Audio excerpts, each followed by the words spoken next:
an emperor of Rome, master of armies with absolute power over millions of lives, surrounded by luxuries and honors. Picture that scene for a moment, and now consider this. What did Marcus Aurelius do before going to sleep? Did he let himself be seduced by endless banquets? Did he seek distractions to escape the burden on his shoulders? No. Marcus did something strikingly human. He took a notebook, a wax tablet, and wrote to himself. Intimate words, personal reflections, reminders not meant for publication, but to keep his mind serene. That is what we now know as meditations. Not an academic treatise, not a political speech, but a personal journal. And therein lies its power. Marcus Aurelius did not write to persuade anyone, nor to gain prestige. He wrote because he needed to. He wrote so he would not lose himself amid the noise of war, the pressure of ruling, family losses, and the illnesses that devastated Rome. He wrote to remind himself what truly mattered. And that is why his words remain alive almost 2,000 years later. Because they are not marble phrases, distant and rigid, they are confessions. They are notes from a man who, though robed in imperial purple, suffered the same doubts you do, the same weariness you feel at the end of the day, the same anxiety that wakes you in the middle of the night, the same fear of the future that sometimes tightens your chest. Today, thousands of people search for quick fixes on social media, in self-help books, in motivational talks. We want to ease anxiety, find purpose, feel peace in the midst of chaos. Yet the curious thing is that Marcus Aurelius was asking those same questions. How do you live when everything around you seems to collapse? How do you keep calm when criticism, defeat, and illness strike without mercy? How do you find meaning in uncertainty?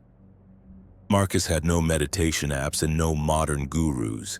He had his mind, his notebook, and Stoic philosophy as a guide.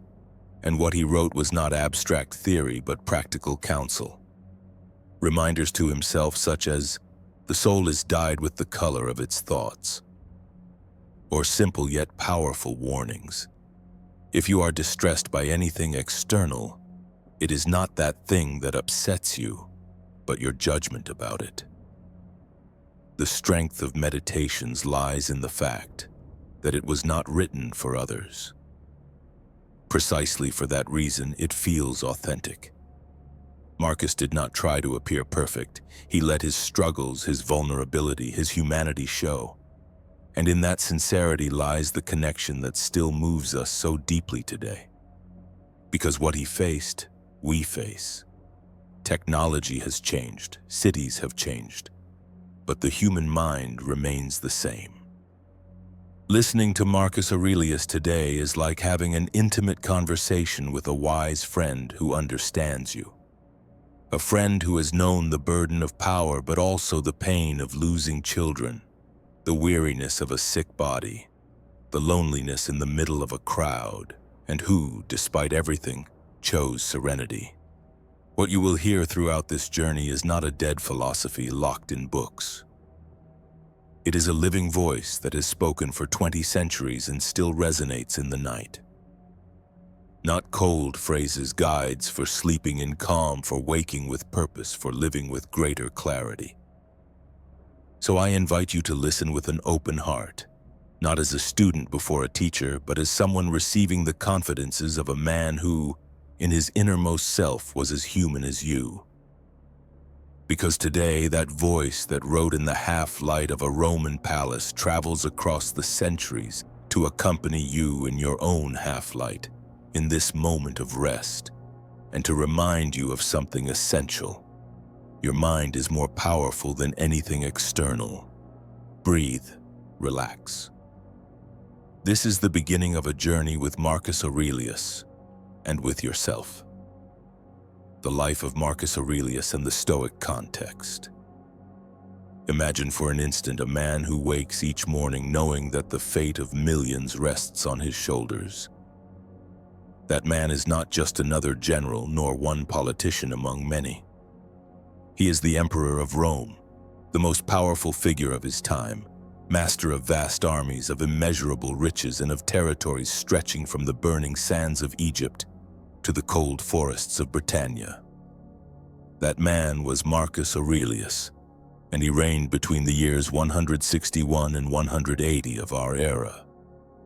At first glance, one might think Marcus lived at the summit of glory, that he had everything solved: power, prestige, safety. But the reality was very different. His life was marked by a constant succession of trials, wars on the frontiers against Germanic peoples and Parthians, epidemics that ravaged the empire's population, political intrigues and betrayals within his own circle. And even so, in the middle of that whirlwind, Marcus found refuge in something very different from the sword or gold. He found refuge in philosophy. And not just any philosophy, but Stoicism, a tradition born centuries earlier in Athens at the hand of Zeno of Citium, transmitted by thinkers such as Seneca and Epictetus. For the Stoics, the key to life was not in controlling the external world, something impossible even for an emperor, but in governing oneself. In other words, what mattered was not the throne, nor fame, nor wealth, but virtue, the capacity to live according to nature, with wisdom, justice, temperance, and courage. Think for a moment about what that means. Marcus Aurelius had power over entire legions. He could decide with a single gesture the life or death of thousands. And yet, in his personal writings, what most concerned him was not losing battles or riches, but losing control over his own mind. He feared less the betrayal of a general than the betrayal of his own thoughts. His greatest challenge was not Rome, but himself. There lies the greatness of Meditations, the book he left to posterity without intending to, because those pages were never written for you, nor for me, nor for anyone else. They were private notes, reminders Marcus dictated to himself on lonely nights so as not to stray from his path. An emperor who had the world in his hands, and still needed to write each day lines like, "Do not let your mind become a slave to passions." Now bring all this to your life today. You probably do not rule an empire, nor command armies, nor are you pursued by the threats of barbarian peoples, but you do govern your own existence. You have responsibilities, work, relationships, decisions to make each day. And often, like Marcus, you ask yourself, how do I keep from losing myself in the midst of chaos? How do I remain serene when work demands too much, when life's problems seem to multiply, when uncertainty steals my calm? The parallel is clear. You too have an empire to govern, even if that empire is your own mind, your family, your close world. Marcus reminds us that no matter the magnitude of external challenges, the essential is always the same: maintaining inner clarity. Picture this scene: a night in the middle of a military campaign. The emperor is far from Rome, surrounded by tired soldiers, with the constant threat of an enemy attack. In a tent under the faint light of an oil lamp, Marcus takes a notebook. His hands tremble from the cold, perhaps from fatigue, and under those circumstances he writes, "If you are distressed by anything external, it is not that thing that disturbs you, but your judgment about it." What does that image reveal? That even at the pinnacle of power, even with all the resources of an empire at his disposal, Marcus understood that his peace did not depend on controlling others or securing a perfect future. His peace depended exclusively on his own mind. And here is where the message becomes timeless, because in the end we all share the same condition. We do not control external circumstances. We do not control illness, nor the opinions of others, nor the economy, nor the inevitability of death. But we do control, or at least can learn to control, our interpretation, our response, our judgment. That was Marcus Aurelius's compass. It can be yours as well.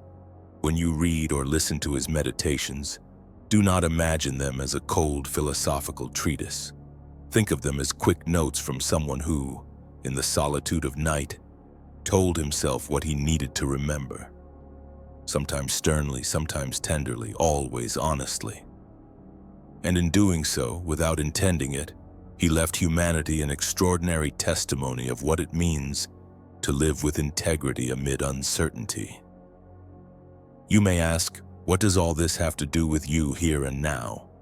Much more than you imagine. Because your struggles, though different in form, are identical in essence. You too face anxiety, weariness, fear, criticism, loss. You too seek clarity in a world overflowing with noise. You too long for peace in the midst of the storm. If Marcus found serenity amid wars, plagues, and betrayals, why should we not find it amid our daily battles? After all, the greatness of Stoicism is not in promising a life without difficulties, but in teaching you to live wisely within them. And that was the lesson an emperor left us, not from his throne, but from his personal notebook.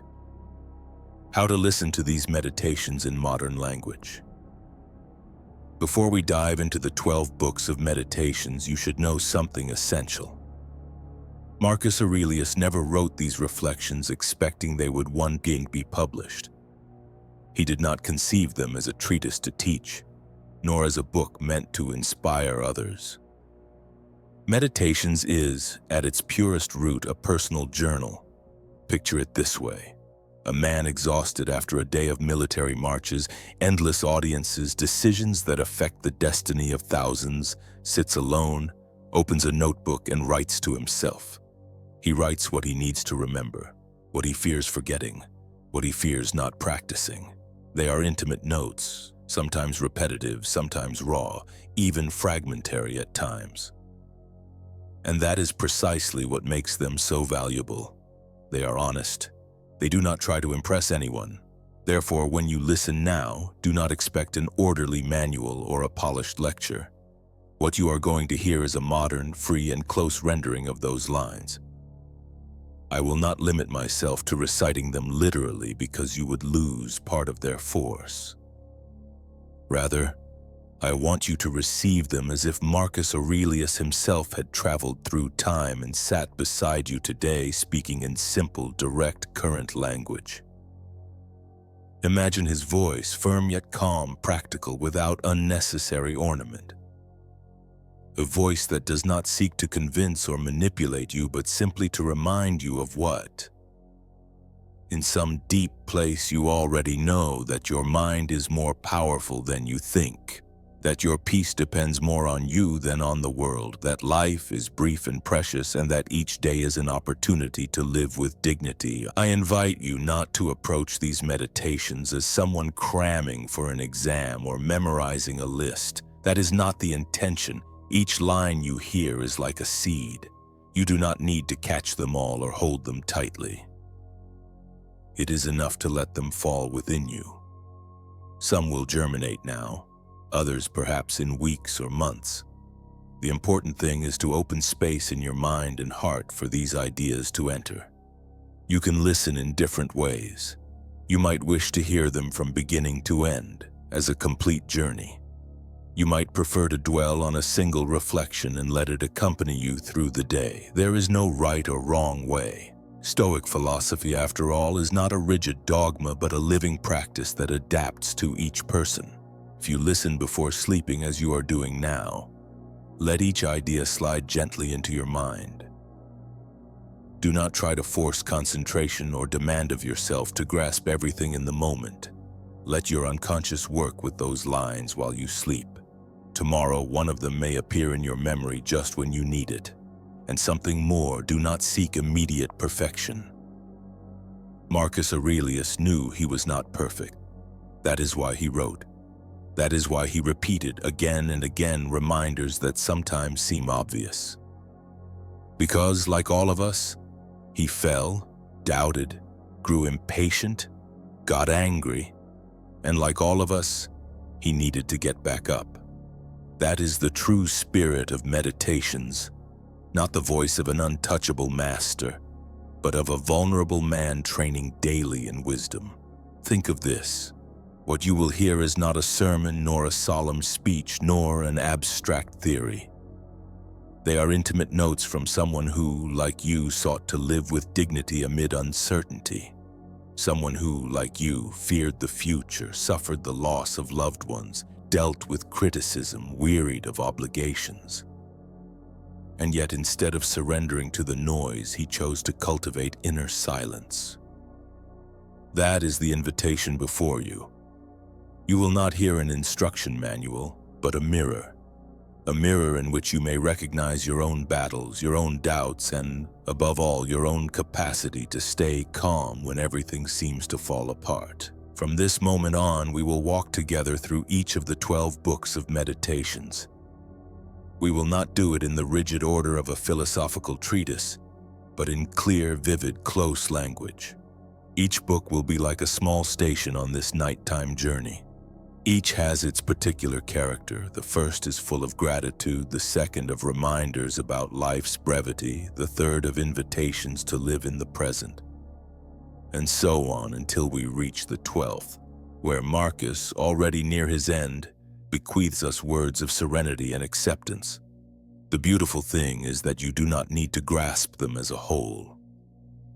You can take each fragment as a quiet companion for your own challenges. Perhaps today the idea of accepting the inevitable will resonate, and tomorrow you will be inspired by the importance of cultivating discipline. Stoicism does not demand uniformity, it asks for sincerity with yourself. Before we pass to the first book, I want to propose a brief visualization. Imagine that in your hands you hold an old notebook. Its covers are worn, its pages yellowed by time. You open it carefully, and among those sheets you see the hand of Marcus Aurelius, written almost 2 millennia ago, and the surprising thing is that, as you read, it seems he is not speaking to a Roman soldier or a senator, but to you here and now. Feel the intimacy of that moment. You are before the private confessions of a man who sought, like you, a bit of peace amid chaos. And now, across the centuries, those words become your companion, your reminder, your seed of serenity. Prepare yourself then, because what you will hear next is not relics of the past, but living tools for your present. Book 1. Gratitude. Marcus Aurelius does not begin meditations by speaking about himself. He does not list his achievements as emperor, nor boast of military victories or laws enacted. The first thing he does is give thanks to his mother, to his adoptive father, to his teachers, to his friends. He begins with gratitude because he understands something we often forget. No one makes themselves alone. No life blossoms in isolation. Picture the scene. The most powerful man on earth, able to command armies, decide the fate of entire cities, issue decrees that change the course of history. And yet, when he sits to write to himself, the first thing he puts on the page is not pride or arrogance, but gratitude. That choice, so simple and so profound, shows the heart of his wisdom. For Marcus knew that everything he was, he owed to others, that his character, his strength, his compassion had been shaped by those around him since childhood. Think for a moment about your own life. Today we live in a world that glorifies the idea of being self-made. The one who builds himself from zero, who proclaims he needs no one. And yet, if we look honestly, everything we are is woven by other hands. The teacher who inspired us when we doubted ourselves most. The friend who supported us in silence when we did not know how to go on. The mother or father who gave us values more by example than by words. Even a stranger who offered a hand in a moment of need and left a mark we still remember. Marcus understood this clearly. In his notes, he thanks his mother for teaching him piety, generosity, and sobriety. He recognizes in his adoptive father Antoninus Pius modesty, steadiness, and serenity in duty. To his teachers, he gives thanks for discipline, a passion for study, and the capacity to endure criticism without bitterness. Each line of gratitude mirrors how greatness does not spring from a vacuum, but from shared roots. Your life is like that as well. No biography is a solo work. We are like a recipe made of many ingredients. No one cooks with a single element. You need spices, texture, aroma, patience. In the same way, your character is the result of many contributions, great and small, that mix within you and give you form. And though we often forget to acknowledge it, those invisible hands remain present in who we are. In our time, when success seems more valuable, the more solitary it is proclaimed. Pausing to give thanks is almost a revolutionary act. Because gratitude admits that we depend on others, and that dependence, far from being weakness, is the foundation of our humanity. Now imagine a moment in your life when someone sowed a seed in you. Perhaps a teacher who passed on a love of reading. Perhaps a friend who made you laugh in your sadness. Perhaps a grandparent who, with a single phrase, taught you a value that still accompanies you. Those people are in you. They live in you. Part of your strength comes from them, even if they are no longer near, even if they no longer live. Marcus Aurelius remembered this each time he wrote his list of thanks. He did not need to adorn it. He did not need to exaggerate. It was enough to acknowledge simply what he had received. And that made him stronger, not weaker. Because gratitude does not reduce personal merit, it magnifies it. To recognize that others have shaped you is to accept that you are part of a greater web, that your life is interwoven with many more lives than you can imagine. Today you can do the same. You do not need to write a book for history, but you can pause now in silence and ask yourself, to whom do I owe the best in me? Do not think of many names, think of one, of that person who left a bright mark in you, large or small. They may be with you or may have gone long ago. The important thing is to recognize that part of your best self has its root in them. Gratitude practiced this way not only changes how we look at the past, it also changes how we live the present. Because those who give thanks see life not as an acquired right, but as a received gift. And when everything is perceived as a gift, even the small things fill with value. That is why Marcus Aurelius begins his meditations with gratitude, because he knew that a grateful heart becomes more serene, more humble, and above all, stronger. Gratitude is not a moral obligation. It is a reminder that we are not alone, that every step we take is supported by the steps of many others. Perhaps today, amidst your worries, plans, and struggles, stopping to give thanks seems like an unnecessary pause. But think of this. If the most powerful emperor in the world could pause amid wars and plagues to write his thanks, what keeps you from doing the same for a moment? Begin with gratitude. It does not matter whether you write it, think it in silence, or share it with someone. Do it as Marcus did, with honesty and simplicity. Acknowledge that you are the result of many, that your life is interwoven with others, and that this truth does not diminish your merit. It gives you roots. Because beginning with gratitude is to recognize that we are part of something greater, and that true strength is not born of proud solitude, but of the quiet bond with those who supported us before we could stand on our own. Book 1, Practical Lessons. Marcus Aurelius did not write Meditations as a treatise to be read in academies, but as an intimate reminder of how he wanted to live. And the first thing he makes clear is that virtue is not learned in abstract theories, but in living examples. That is why, when he thanks the people who formed him, he highlights the qualities he learned from each. He does not say, "They taught me philosophy." He says, "I learned humility, temperance, patience, compassion." Virtues that are simple to pronounce, yet difficult to live in practice. Consider the first, humility. In our age, everything seems designed to make us look like experts, like winners, like someone who has all the answers, titles, diplomas, social posts, projecting confidence. Yet humility is the opposite, accepting that we do not know everything, that there is always more to learn even from those who appear to have less than we do. Humility is looking at others with curiosity instead of judgment, admitting mistakes without your self-esteem collapsing, and truly listening. Marcus, being emperor, could have imposed his view without resistance, but he chose to surround himself with counselors and learn from them. That is humility applied. Next comes temperance, that quiet virtue that moderates our impulses.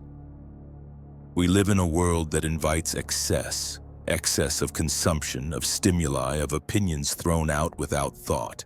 Temperance is the inner strength that allows us to pause a moment before replying in anger, or before giving in to a pleasure we know will end in emptiness. It is not about repression, but about choosing wisely, like someone who enjoys a wine without losing himself in it, or who expresses anger without wounding with words. Marcus reminded himself daily that to govern also meant to govern himself. What good is mastery over armies if you cannot master your tongue or your appetite? The third virtue is patience. Few things are as contrary to our era. We want everything immediately, results in days, replies in seconds, instant gratification, yet patience is the art of waiting without losing calm, even when the world seems to run faster than we do.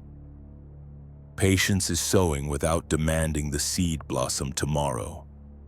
Patience is enduring pain without despair, knowing that everything passes. Think of the last time you stood in a long line or were stuck in traffic. What happened in your mind?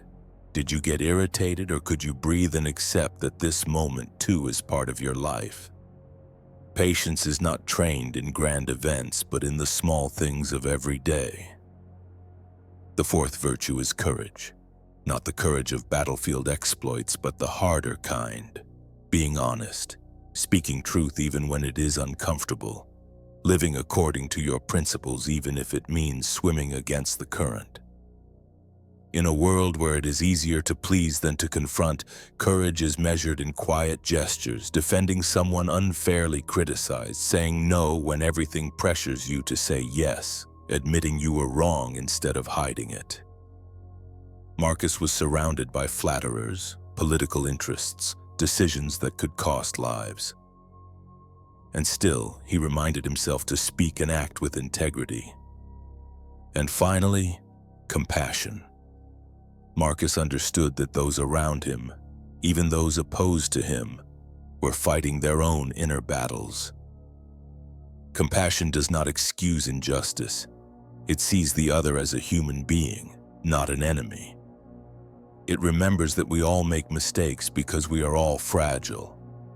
In your life, compassion may mean not replying sharply to a colleague who had a rough day, or understanding that behind someone's anger there is fear or pain. Practicing compassion is choosing to see beyond the surface.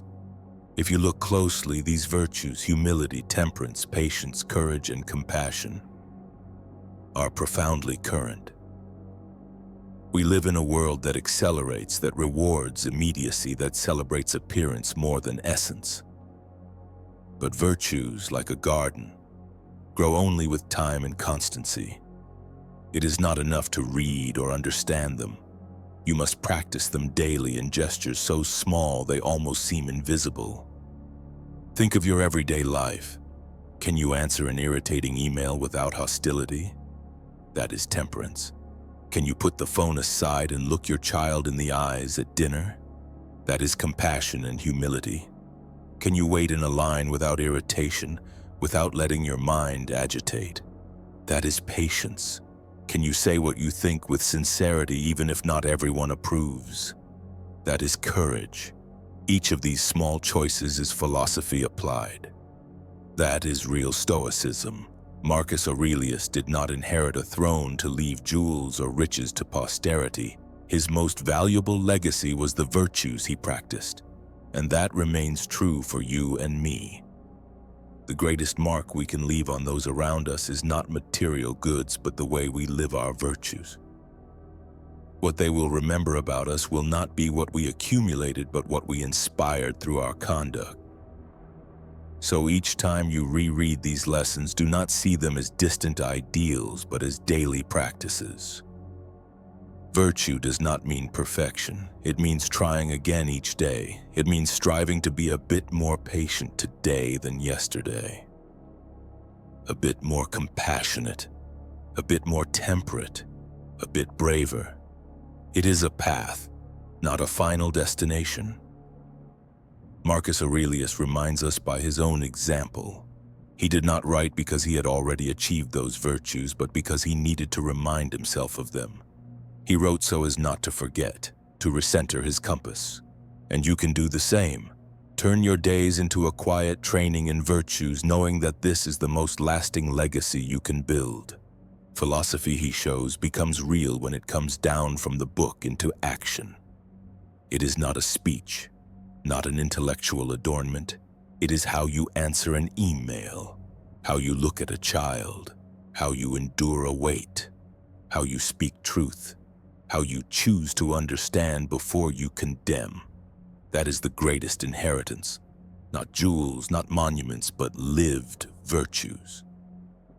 Book 2, The Brevity of Life. In the pages of Book 2 of Meditations, Marcus Aurelius faces a truth we all find hard to look at directly. Life is brief. Each passing day is a coin spent from a bag whose bottom we do not know. And yet, we usually live as if the bag were infinite. In modern language, we could sum it up clearly. Tomorrow you might not be here. What are you doing with your today? It is not a warning meant to fill us with fear, not a macabre whisper about death. It is a gentle, liberating reminder. The only real time you have is this one, the time you are breathing now. Imagine someone handing you a bag full of coins. You do not know how many it holds. Each day you must spend one. The bag may hold 1,000, or it may run out tomorrow. How would you spend each coin if you knew the next might be the last? That is the metaphor Marcus offers. Life is that bag of invisible coins. Each dawn we spend one, and we never know how many remain. The problem is that we tend to live as if the bag were endless. We postpone calls to a friend because surely there will be time later. We hoard the words "I love you" as if they were precious stones to be saved for a special moment. We leave for tomorrow the dreams beating inside us.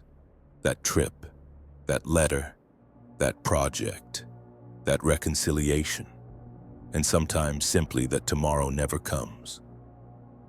Marcus learned this in his own flesh. He did not write from an ivory tower, but from an empire at war, surrounded by disease, intrigue, and death. He knew any day could be his last, and so he repeated, almost like a mantra, "Do not let what is not essential steal the time you need for what is." Seneca, another Stoic sage, put it even more sharply. While we postpone, life speeds by. Death does not wait for us in the future. It rides with us each day, taking hours, minutes, instants. And it does not matter how young you are, how healthy, how strong. No one has tomorrow guaranteed. This is not a message of despair. On the contrary. Living with the remembrance of death is not morbid. It is liberating. It shakes us awake from the illusion of eternity. It forces us to let go of what does not matter. Excessive worry, trivial quarrels, sterile grudges, and to focus on the essential. To love, to serve, to grow, to savor. Look at your life today. How many of your current problems will still matter in a year? In 5? In 20? Most of them will fade like smoke, and yet we give them our energy, our mood, our peace. Memento mori. remember that you will die, is a mirror that shows us what is worth it and what is not. Imagine for a moment that you knew with certainty you had only 1 year to live. What would you do differently tomorrow? What things would you set aside because they no longer deserve your attention? Whom would you call? What words would you speak? What steps would you take? That exercise is not to sadden you, but to give you clarity.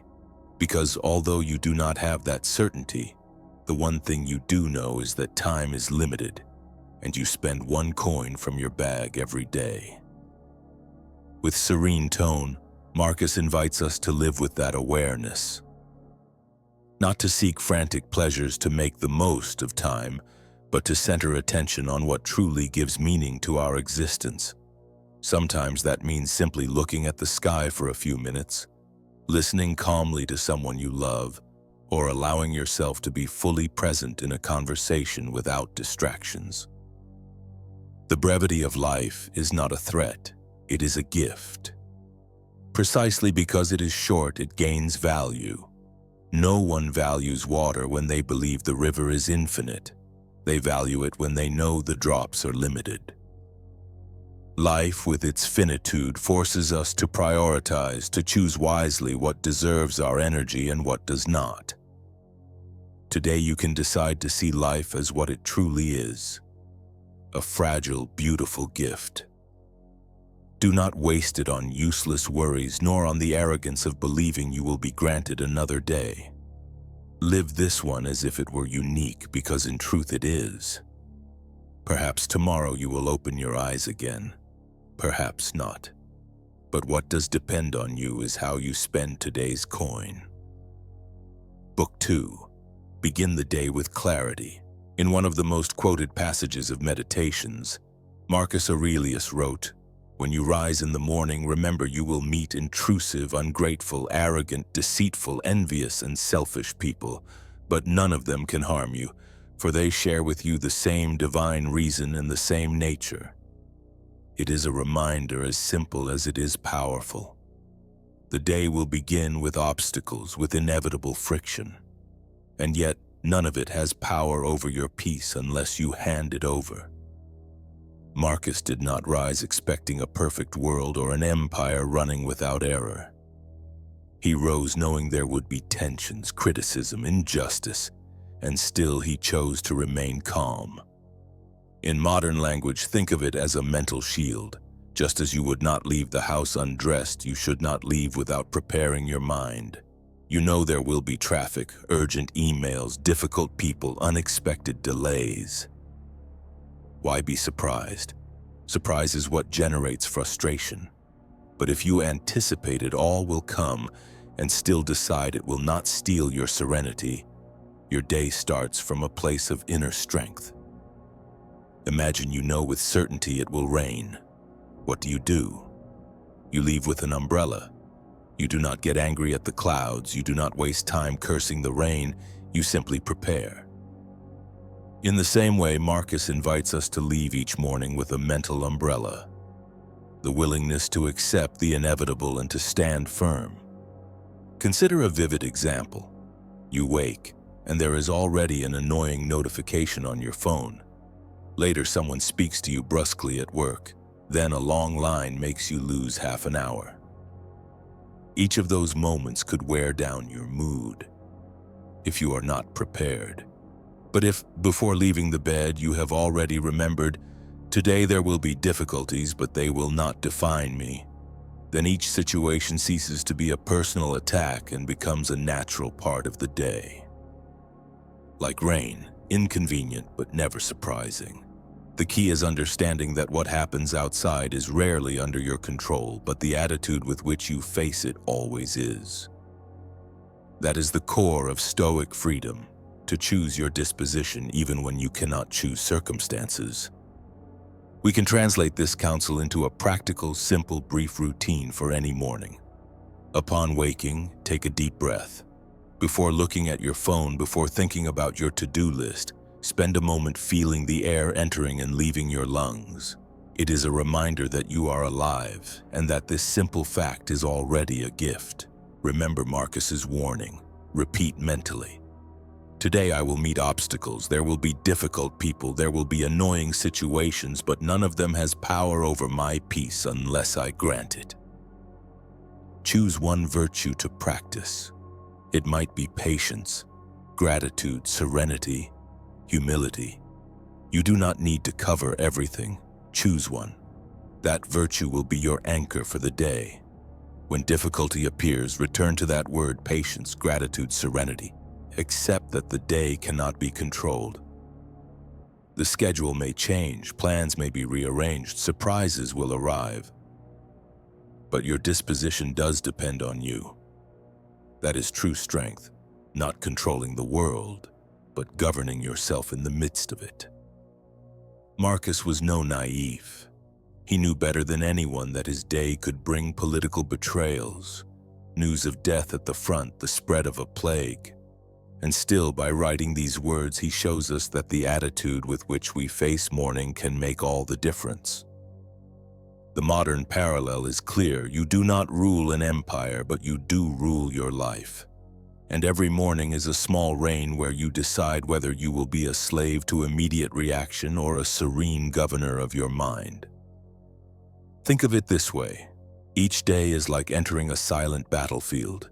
You are not fighting soldiers, but distractions, frustrations, impulses. And your shield is your mental clarity. If you leave unarmed, the day will strike you early. But if you go out with this stoic reminder, you can pass through the hours with steadiness and calm. In the end, the teaching is simple but profound. You cannot control the day, but you can control the way you choose to live it. And that is a freedom no one can take from you. Thus, each morning ceases to be a leap into chaos and becomes an opportunity to practice Stoic philosophy in the most ordinary way, rising with clarity and choosing your attitude before the world tries to choose it for you. Book 3. The Present as the Only Good. Marcus Aurelius wrote, "A person lives only the present moment. All else has either already passed or is uncertain." Few lines capture so clearly what it means to live with wisdom.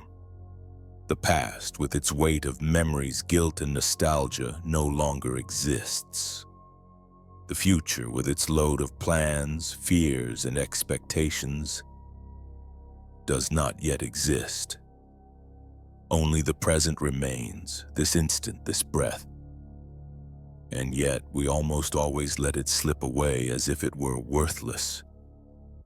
In modern life, this problem multiplies.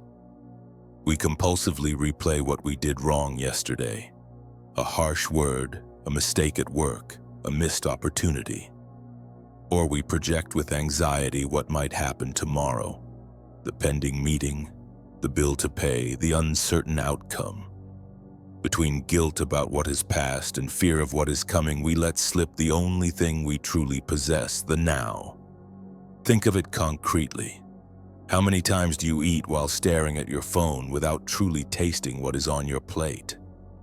How many times do you walk in a hurry thinking about tomorrow's meeting without noticing the trees, the houses, the faces around you? How many times do you converse with someone and while that person is speaking, you are already thinking of your reply instead of truly listening? In those moments, you are there physically but not really present. Your body inhabits the instant, but your mind is elsewhere. Marcus Aurelius had no phones or social networks, but he knew the same problem.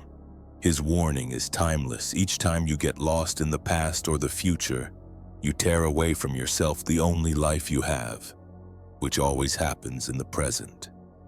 We can see it with a simple analogy. Imagine 3 glasses on the table. The past is an empty glass. You have already drunk it. Nothing is left to draw from it. The future is a glass that does not yet exist. You cannot drink from it, no matter how much you wish to. The present is the only glass full of fresh water. Why ignore it to mourn the empty glass or dream of the one that does not yet exist? That water can quench your thirst right now. Living in the present does not mean forgetting what has happened or stopping planning for what is to come. It means that the past serves only to teach you, not to torment you, and that the future serves only to orient you, not to enslave you. The heart of life is here in this second, in what your eyes see and your skin feels now. In fact, every practice of mindfulness is, at bottom, an echo of this Stoic teaching. Try it right now. Pause for a second. Listen to 3 sounds around you, perhaps the distant hum of a car, the song of a bird, your own breathing. Then bring attention to your body. Feel the weight of your hands, the position of your back, the air entering and leaving. That is inhabiting the present. Nothing more complex, nothing simpler. And the most surprising thing is that when you do it, you discover that in this instant nothing is missing. Suffering comes from thoughts that are not here, what you lost yesterday, what you fear losing tomorrow, but the now, this second, is usually enough. Marcus reminds us that fullness is not found by accumulating more time, but by learning to live the time we already have. An entire life can be wasted if we never learn to stop in the instant. And at the same time, a single afternoon lived with full attention can feel richer and wider than many years lost in distraction. Ask yourself, how much of your life do you truly live? How much simply passes before you while your mind wanders elsewhere? The present is a fragile, brief gift, but it is also an unassailable refuge. No one can take this instant from you. No one can stop you from living it. When you understand this, you discover that the source of serenity is always at hand. As you close this book 3 of meditations, remember Marcus's lesson. If you learn to inhabit the moment, you discover that nothing is lacking. And what yesterday seemed insufficient today reveals itself as fullness. Book 3, Living in Harmony with Nature. Marcus Aurelius repeated an essential idea: live in accord with nature. For him, this was not a poetic metaphor, but the key to serenity. The universe has an order, a constant flow, and rebelling against it is like leaping into a river and trying to stop the current with your hands. The water will keep its course. The only real decision is whether you float with it or wear yourself out struggling uselessly. Translated into the present, it means something very simple. Not everything depends on you. You can strive, plan, act with wisdom, but you will never have absolute control. The weather does not ask whether you want sun or rain. The economy does not consult you about rising or falling. Others' opinions do not always align with your wishes. Life moves by forces greater than we are, and pretending they obey our will is the surest recipe for frustration. Think of a clear analogy. A tree does not complain about winter. It does not curse the cold or demand blossoms when the earth is frozen. It simply adapts. It conserves energy, draws back its sap, waits in silence. And when spring arrives, it blooms with greater strength. We, believing ourselves wiser than nature, often waste energy resisting the inevitable, hating a Monday, fearing a farewell, denying a change. Stoicism does not tell you to remain still or passive. On the contrary, it invites you to act where things are in your hands. But it also reminds you that your freedom begins by recognizing what you cannot alter. External events happen. Losing a job, not being loved as you hoped, a project's failure. There is an objective fact, and before it you have 2 paths: sink into complaint or see it as the start of another stage. The fact does not change. What changes is your disposition. Marcus expressed it with another powerful image. What is good for the hive is good for the bee. You are not an isolated being, separate from the rest. You are part of a whole. The universe, with its cycles of light and shadow, advances and setbacks, includes you as well. When you fight nature, you are in the end fighting yourself. In modern language, this resembles accepting interdependence. The job you lose may open opportunity for another. The relationship that ends allows both people to grow. The failure you suffer today may teach you something that later saves your life. We do not always see the immediate sense, but learning to trust the flow of things grants us peace. Now picture someone who has been dismissed from work. They could lock themselves in complaint, repeat again and again how unfair it was, curse their bosses, compare themselves with others. That is fighting the river. Or they could pause, breathe, acknowledge that even though they did not choose that fact, they can choose how to respond. Perhaps that unemployment pushes them to study something new, to start a venture, to move, to rediscover forgotten talents. The fact, cold and hard, does not change, but the result in their life will depend on their attitude toward the current. Living in harmony with nature is not resignation. Resignation says, I can do nothing, so I give up. Harmony says, I do not control everything, but I control my attitude, and that is enough to grow on any ground where life plants me. In a way, it is like trusting the river of life. You do not always know where it carries you or what obstacles you will find, but you can trust that wherever it sets you down, you will have the chance to learn, to adapt, to bloom again. That is Stoic serenity. It does not rest on eliminating problems, but on learning to dance with them, like a leaf floating along the current. As you close this book 3, keep this image in mind: a river moving without stopping. You can choose to swim against it until you are exhausted, or let yourself be carried with calm, adjusting your strokes to harness its force. Harmony is not passivity. It is trust that the river of life takes you always to the place where you need to grow. Book 4, The Power of the Mind. Your mind will be of the color of your thoughts. With this line, Marcus Aurelius sums up one of Stoicism's deepest teachings. It is not external things that harm us, but what we think about them. Facts in themselves are neutral. What gives them weight, shadow, or light is the judgment we make. Imagine a blank canvas. Each day you wake, your mind is that canvas. What happens throughout the day, a delayed train, an argument, an unexpected success, difficult news are like colors offered to you. You decide which to mix, where to place them, and how much space they occupy. You can end the day with a dark and heavy painting or with one full of balanced tones. The difference is not in the colors you receive, but in how you apply them. Think of it in modern terms. Two people face the same fact. The train is late. The first gets irritated, curses, feels her time has been stolen, and drags that tension through the day. The second sighs, recognizes she cannot change the fact, and decides to use the delay to listen to a podcast, read a few pages, or simply observe people around her. The delay is the same. What changes is the mental filter that colors the experience.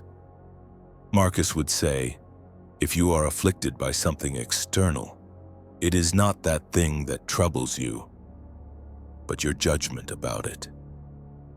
This idea, so simple, is also revolutionary. It gives us back our power. We cannot avoid life handing us hard tests, but we can decide how to respond. Now think of your mind as a garden. Each thought is a seed. Some arrive on their own: criticism, injustice, comparisons, fears. You cannot stop them from falling, just as you cannot keep wind-borne weeds from landing. But you can choose which seeds you water. If you obsess over a hurtful comment, it is as if you watered a seed of resentment. Soon it will grow and take up space, with roots that tangle and thorns that wound. If instead you choose to water a seed of gratitude, a kind gesture, a cherished memory, a small win, a flower will grow that beautifies your inner garden. The difference between a fertile mind and a withered mind is not in what each receives, but in what each nourishes. A simple example: what if each morning you consciously chose a guiding thought, as if it were the day's seed? Something as small as saying, "Today I practice patience," or "Today I give thanks for what I have." That reminder colors how you react. It does not eliminate problems, but it softens them. It is like adjusting a camera's filter. The scene is the same, but the image changes completely. Remember, you are not a slave to automatic thoughts. The mind produces ideas constantly, many inherited from habit, fear, or surroundings. But you can learn to observe them, to choose which to embrace, which to let pass. You do not have to believe everything your mind tells you. You can redirect it, like taking the reins of a bolting horse and slowly teaching it to walk in calm. Marcus saw the mind as a fortress. No one could enter without his permission, and if he learned to govern it, then nothing external could destroy his peace. That is the promise of Stoicism, to make the mind a free, bright, safe space. Close your eyes a moment and ask yourself, what color do I want my mind to be today? Perhaps you want a day filled with calm, gratitude, curiosity, serenity. That color is in your hands. You cannot prevent gray tones from appearing. They always will. But you can decide they will not cover the whole canvas. Just as a painter does not abandon a work after the first imperfect stroke, you do not need to surrender to a bad thought. You can correct, add new brushstrokes, rebalance the palette.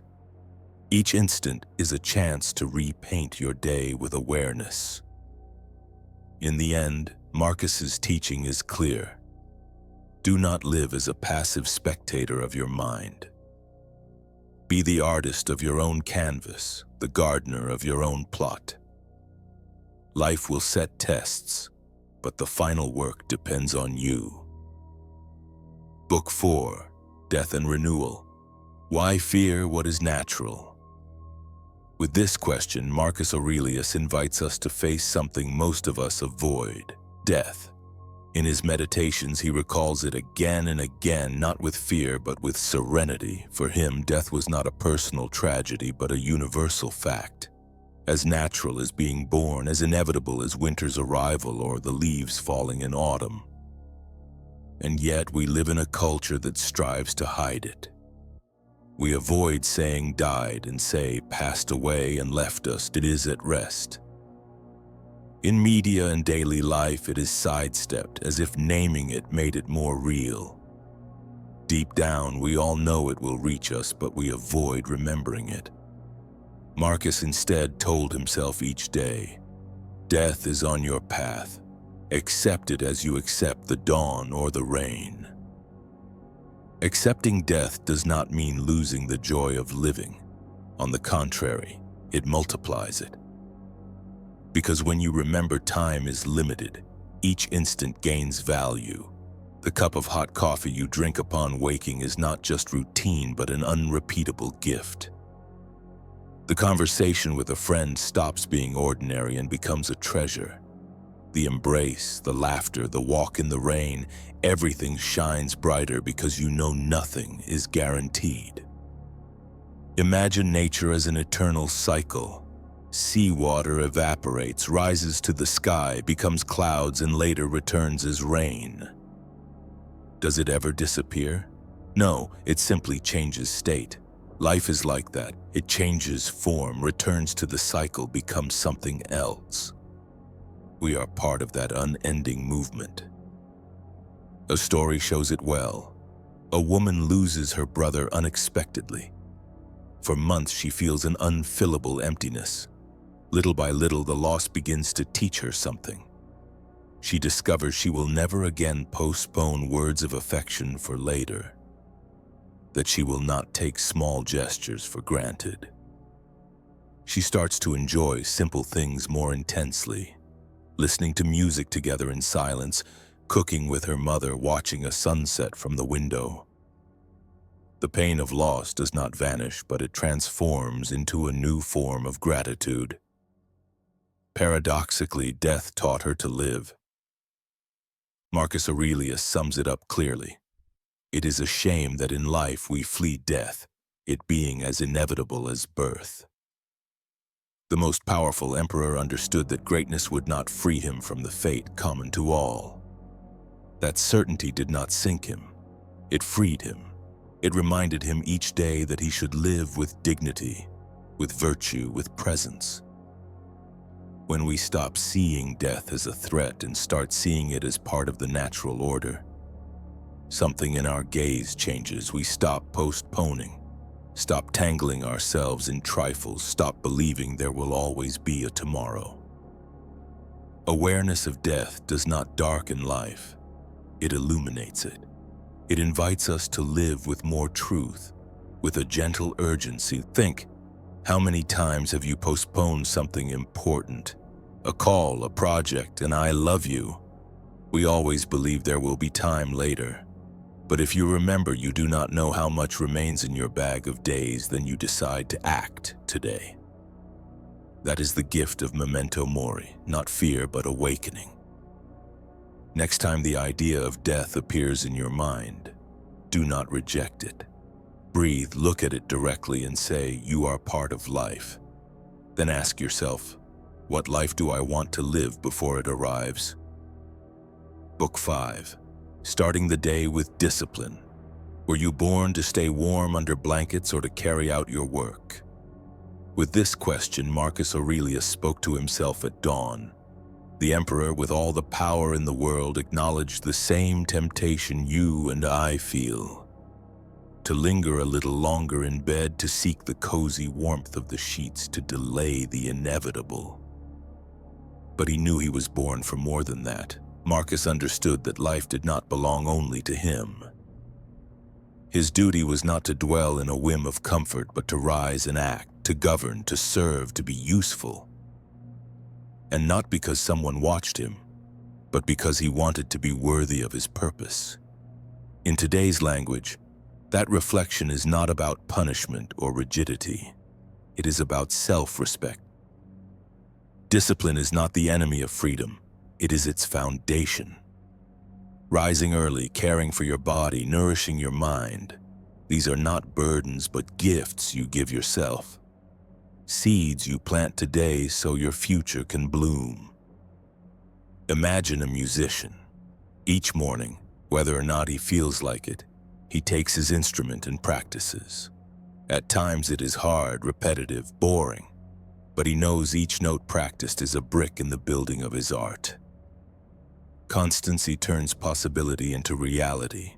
So it is with our lives.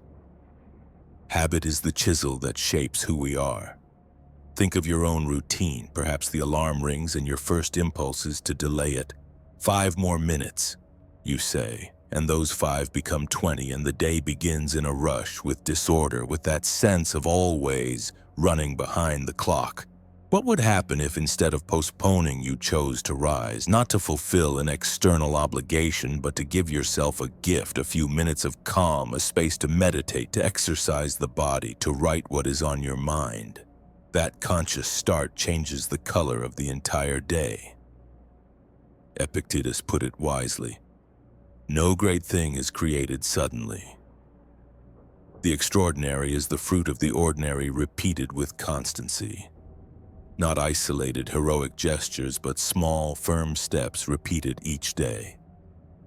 Marcus Aurelius wrestled with the same inner voice you hear.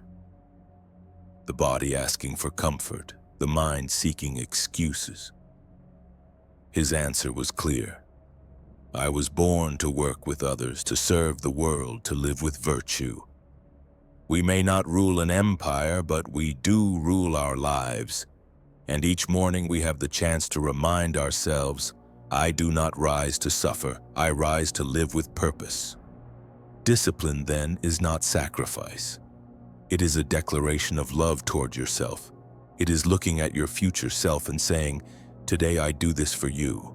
Today I give up a moment of comfort to offer you a day with more serenity, more strength, more clarity.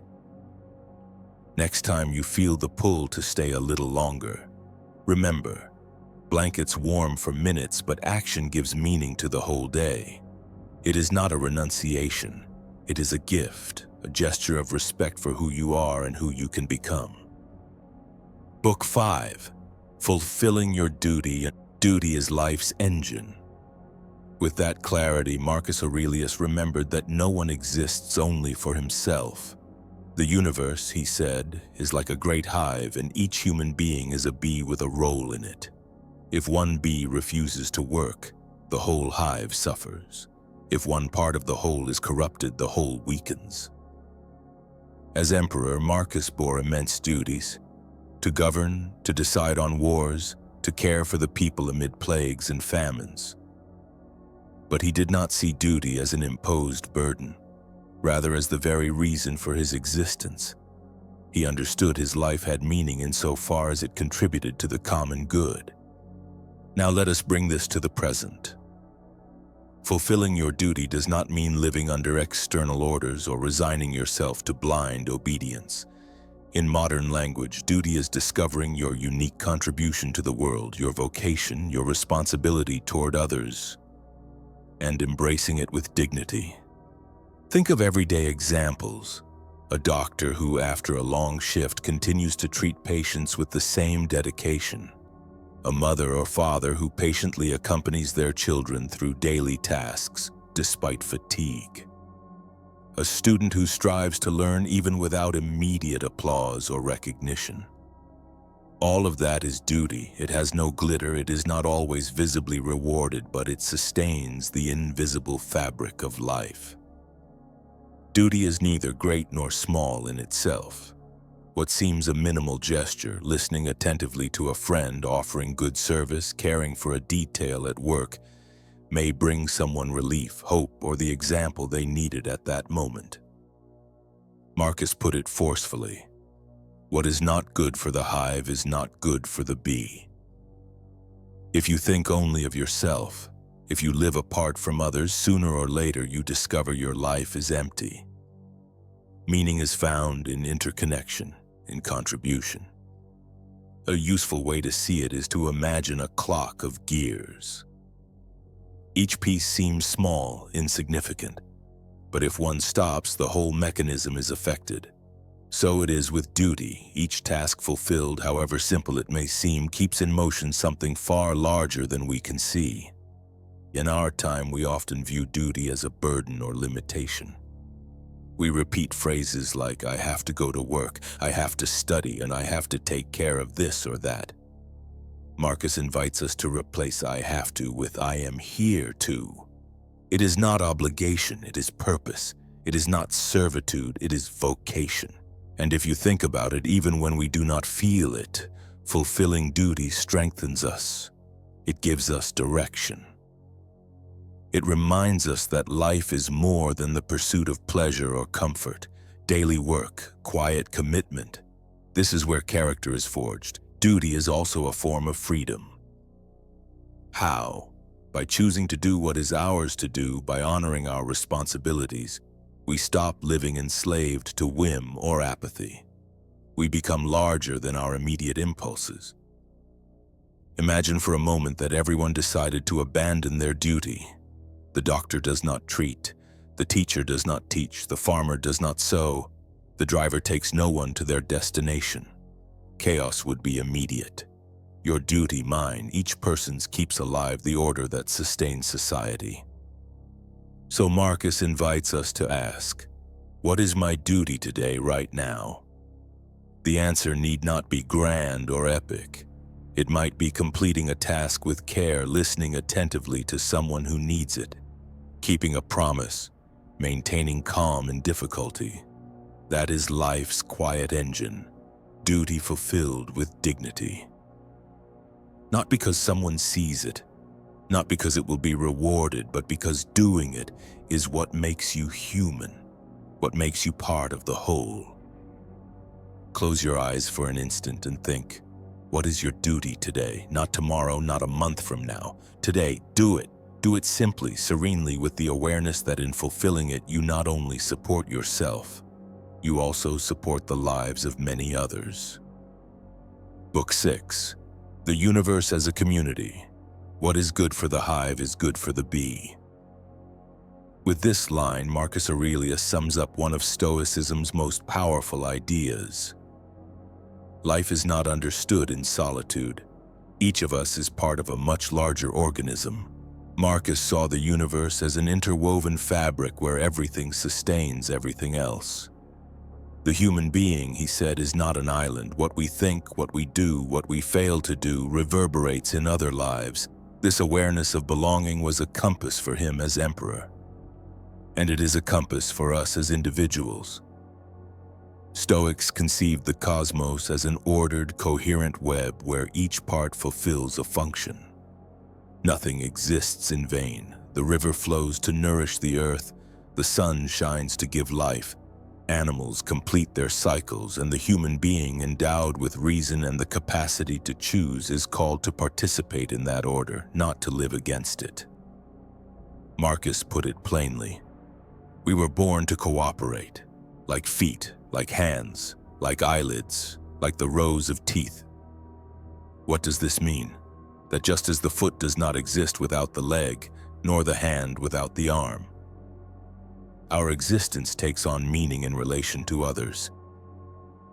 2,000 years later, this idea has urgent relevance. The climate crisis shows that the decisions of some affect the lives of all. What happens in an Amazonian forest affects the air you breathe in your city. A pandemic born in one corner of the planet can change the routines of millions within weeks. A war that seems distant alters food prices on another continent. We can no longer think in sealed borders. We live in an interconnected global community where each action, however small it seems, has a wider echo. Marcus sensed this in his time. Today it is undeniable. Imagine the human body. Millions of cells work together, each with a specific function. Some carry oxygen, others repair tissue, others defend against infection. Now imagine a cell choosing to live only for itself, ignoring the rest. That cell becomes a tumor. It may grow and spread, but in the end it destroys the organism and itself with it. The same happens when we forget we are part of something greater.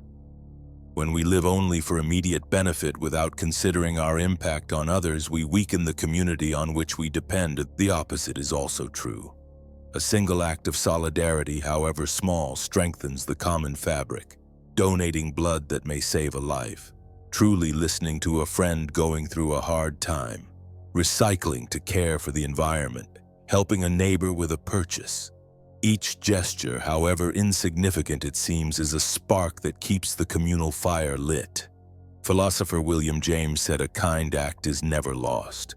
It always leaves a trace in the one who receives it, the one who witnesses it, and the one who performs it. It is like throwing a stone into water. The ripples extend farther than we imagine. Here lies one of Marcus's deepest lessons. To serve is not to lose, it is to gain, not subtraction, but multiplication. When you act for others' good, your life expands.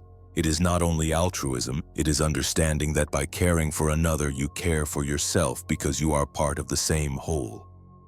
Think of it. When you help someone, you feel an inner satisfaction no possession can provide. That well-being is no accident. It is a sign you are living according to your nature. As fish are free in water and birds in air, human beings are free and fulfilled when they cooperate. We live in a culture that exalts radical independence. I do not need anyone. I am self-sufficient. But the truth is that interdependence is inescapable. The bread you eat depends on a farmer, a driver, a baker. The clothes you wear pass through the hands of dozens before reaching you. Even the technology you use is the fruit of an immense chain of collective effort. Acknowledging this does not make us weaker, but more humble and more grateful. It reminds us we are absolute owners of nothing, but participants in a continuous network of collaboration. When you live with the awareness of belonging to the whole, your relationship with problems changes. You stop asking only what suits me and begin to ask as well what suits the whole. That perspective broadens your view and lightens the load of ego. At the same time, you feel less alone. Your struggles and pains are part of a shared experience. Others have gone through the same, others are living it now, others will face it. Knowing this does not remove suffering, but it makes it lighter, because it becomes a bond, not an isolated sentence. Marcus expressed it forcefully. We were born to cooperate, like feet, like hands, like eyelids, like the rows of teeth. A foot refusing to walk, a hand refusing to grasp, an eyelid refusing to close would be absurd. In the same way, a human being living with their back to the community contradicts their own nature. The lesson is clear. Living for the community is not renouncing your life. It is living in harmony with your own nature. It is remembering that your destiny is linked to everyone's, that your well-being depends on the well-being of others, and that what you do for the whole returns to you as well. Today you can begin with a small gesture, a kind word, a caring act, a moment of sincere listening. Each of these actions strengthens the invisible fabric that supports us all. Because, in the end, as Marcus Aurelius said, what is good for the hive is good for the bee. At Book 6, not letting yourself be carried away by anger. Anger is weakness, not strength. Marcus Aurelius knew this well. The emperor, who had entire legions under his command, understood that the real battle was not on the battlefield, but in the mastery of oneself. To him, losing your temper was to reveal the worst kind of fragility, letting someone else take the reins of your mind. We think anger gives us power, that when we raise our voice, we command respect, that when we slam the table, we show authority. But Marcus warns us of the opposite. Whoever lets themselves be dragged by anger has lost command over themselves.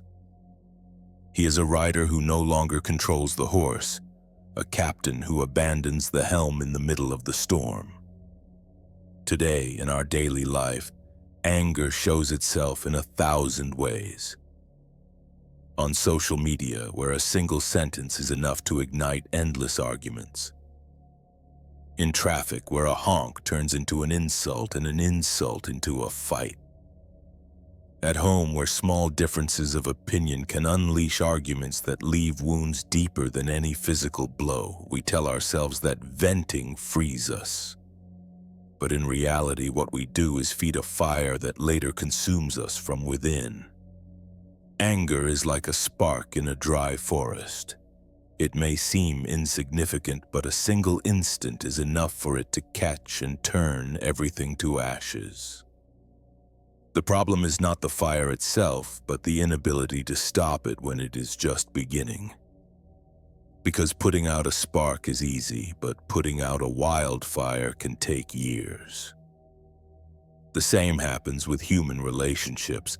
A furious comment, a gesture of contempt, an excessive reaction, and suddenly a friendship breaks, a family grows distant, an opportunity is lost. Imagine a simple scenario. Someone writes you an offensive comment on social media.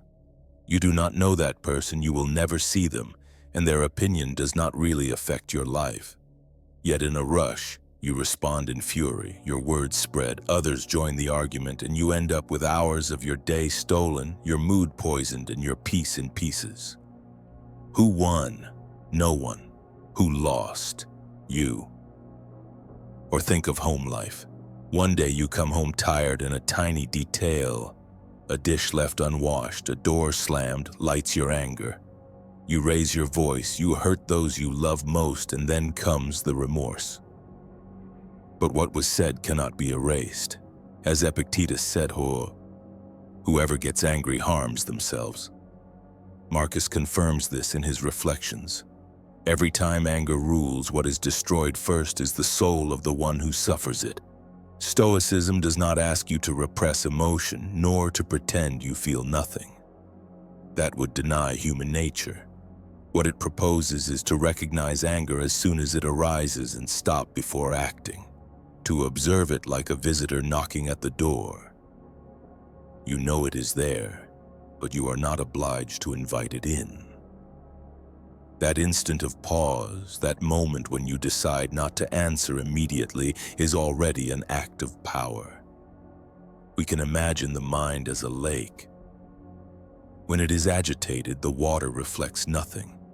When calm, it mirrors the sky with clarity. Anger is the wind that shakes the surface, that muddies vision, that keeps us from seeing clearly. If we want to act with justice, with prudence, with compassion, we need a tranquil lake. Developing this ability takes practice. It is not about expecting never to feel anger again, because that would be unreal. It is about training ourselves so that when it arrives, we know how to recognize it and do not allow it to direct our actions. A deep breath, a moment of silence, a step back before responding. These are simple gestures, but they mark the difference between reaction and choice. Remember, you are not alone in this struggle. All human beings, from a Roman emperor to an anonymous person today, face the same challenge: how not to be enslaved by anger. And every time you choose calm over fury, you join that silent chain of those who decide to be greater than their impulses. Do not confuse calm with weakness. Calm is strength. Calm does not let itself be dragged, does not need to shout to be heard, does not waste energy on useless battles. Calm inspires a deeper respect than any scream, because it conveys the sense that whoever possesses it knows and governs themselves. So next time anger knocks at your door, remember these words of Marcus: anger is not power, it is loss. And these of Epictetus: whoever gets angry harms themselves.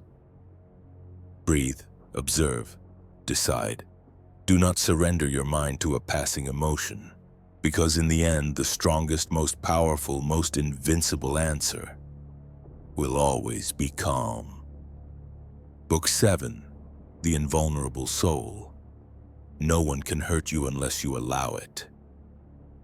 These words of Marcus Aurelius cross the centuries with the same clarity with which he wrote them in his campaign notebook. The emperor knew he could lose battles, that plague could decimate his people, that the Senate could betray him. But none of these things, however terrible, had the power to wound what was deepest in him: his soul, his judgment, his way of interpreting reality. Marcus insists that the soul is invulnerable because it depends solely on us. Everything external is unstable. Goods can be lost, reputation can be stained, the body can fall ill, external freedom can be limited. But the mind, that intimate refuge of thoughts and choices, remains inviolate as long as we decide to protect it. We live today in a world where everything seems designed to touch our soul without permission. A sentence on social media, a comment at work, an implicit comparison with others. Society has taught us to react to every word as if it were a direct blow. A mere gesture of disapproval is enough to make us doubt ourselves. One fewer like than expected is enough to make us feel small. Yet Marcus reminds us that the wound is not in what others say, but in what we choose to believe about it. Imagine you hold a transparent shield in your hands. The arrows of criticism, mockery, or injustice fly toward you. They hit the shield, make noise, then slide off and fall to the ground. They do not penetrate. That shield is not physical. It is your discernment. It is the conscious choice to filter what you let into your soul and what you let pass. Without it, any word sticks like a dart. With it, nothing manages to hurt you without your consent. An everyday example shows this clearly. You are at work and a colleague fires a sarcastic comment. Sure, you're always late to everything. If you take it as truth, even if unfair, you will carry it all day like a weight. You will feel singled out, guilty, resentful. But if you see it for what it really is, an opinion tinted perhaps by bad mood, envy, or simple thoughtlessness, then it does not belong to you. It is not yours. It has no reason to lodge in you. Marcus Aurelius writes, "If you are pained by anything external, it is not this that disturbs you, but your judgment about it. That is, the comment does not enter by itself. We open the door and give it a place in our mind. The pain settles in because we invite it. But if we decide not to give it room, it stays outside, like a guest who finds no lodging. This does not mean becoming insensitive or indifferent. It is not about ignoring people or shutting your ears. Rather, it means recognizing that others speak from their perceptions, prejudices, wounds, or limitations. What they say reflects their world, not necessarily yours. If someone shouts, "You are useless," that says more about their state of mind than about your identity. If someone criticizes you without foundation, they reveal more about their eyes than about your essence. We can train this invulnerability every day. Think of a social network. Someone comments harshly on one of your posts. Before reacting, stop. Ask yourself, who is this person? Do they know my life? Do they have authority over my being? If not, why would I hand them my peace? That instant of reflection turns an attack into noise, and the noise dies down when we do not amplify it. Or imagine family life. A teenager answers their mother brusquely. She can feel hurt, take it as a lack of love. Or she can recognize that the words come from tiredness, from the confusion typical of that age, and that they do not define the deep bond between them. Love remains intact because judgment chose to protect what is essential. Marcus understood that the highest freedom is inner freedom. They can take everything from you, but they cannot force you to think in a way you do not accept. That is why the most real slavery is not external but mental, depending on others' judgment to assess who you are. When you free yourself from that, you are invulnerable. An analogy makes it even clearer. Think of a lighthouse facing the sea. Waves crash, the wind roars, the storm rages, the lighthouse receives it all. But its light keeps shining because its fire is within, protected. So is the invulnerable soul. It can be struck from outside, but its center remains firm, intact. The practice is not easy because from childhood we were taught to seek approval and fear criticism. We got used to living dependent on others' gaze. But each day offers chances to exercise this inner shield. It is enough to choose once. Today I will not hand my peace over to that word. And as you repeat it, little by little it becomes a habit, a way of life. True strength is not in feeling nothing, but in deciding what deserves a place within. Whoever learns to do this does not become a cold rock, but someone who lives lightly, who is not worn down by shifting opinions, who reserves their energy for what truly matters, living with virtue, with justice, with love. Then remember this teaching of Marcus. No one can hurt you unless you allow it. Next time someone tries, imagine your transparent shield. Let the arrow strike and fall. Breathe, and move on with your soul intact. That is true invulnerability, not outer hardness, but inner freedom. Book 7, The Fleeting Nature of Fame. Names are forgotten, even those of great men. With this sentence, Marcus Aurelius lays bare one of humanity's most persistent illusions, the belief that fame grants us permanence. From emperors and generals to poets and philosophers, all as time passes fade into the dust of memory.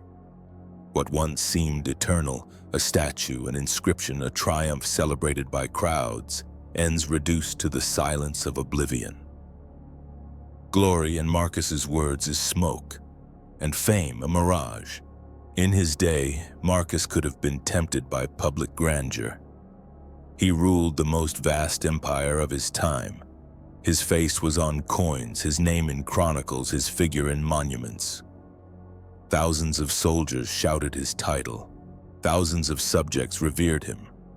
Yet he himself recognized how fleeting that adoration was. He understood that after a few generations, the names of the greatest fall into oblivion, and that even those who remember also die.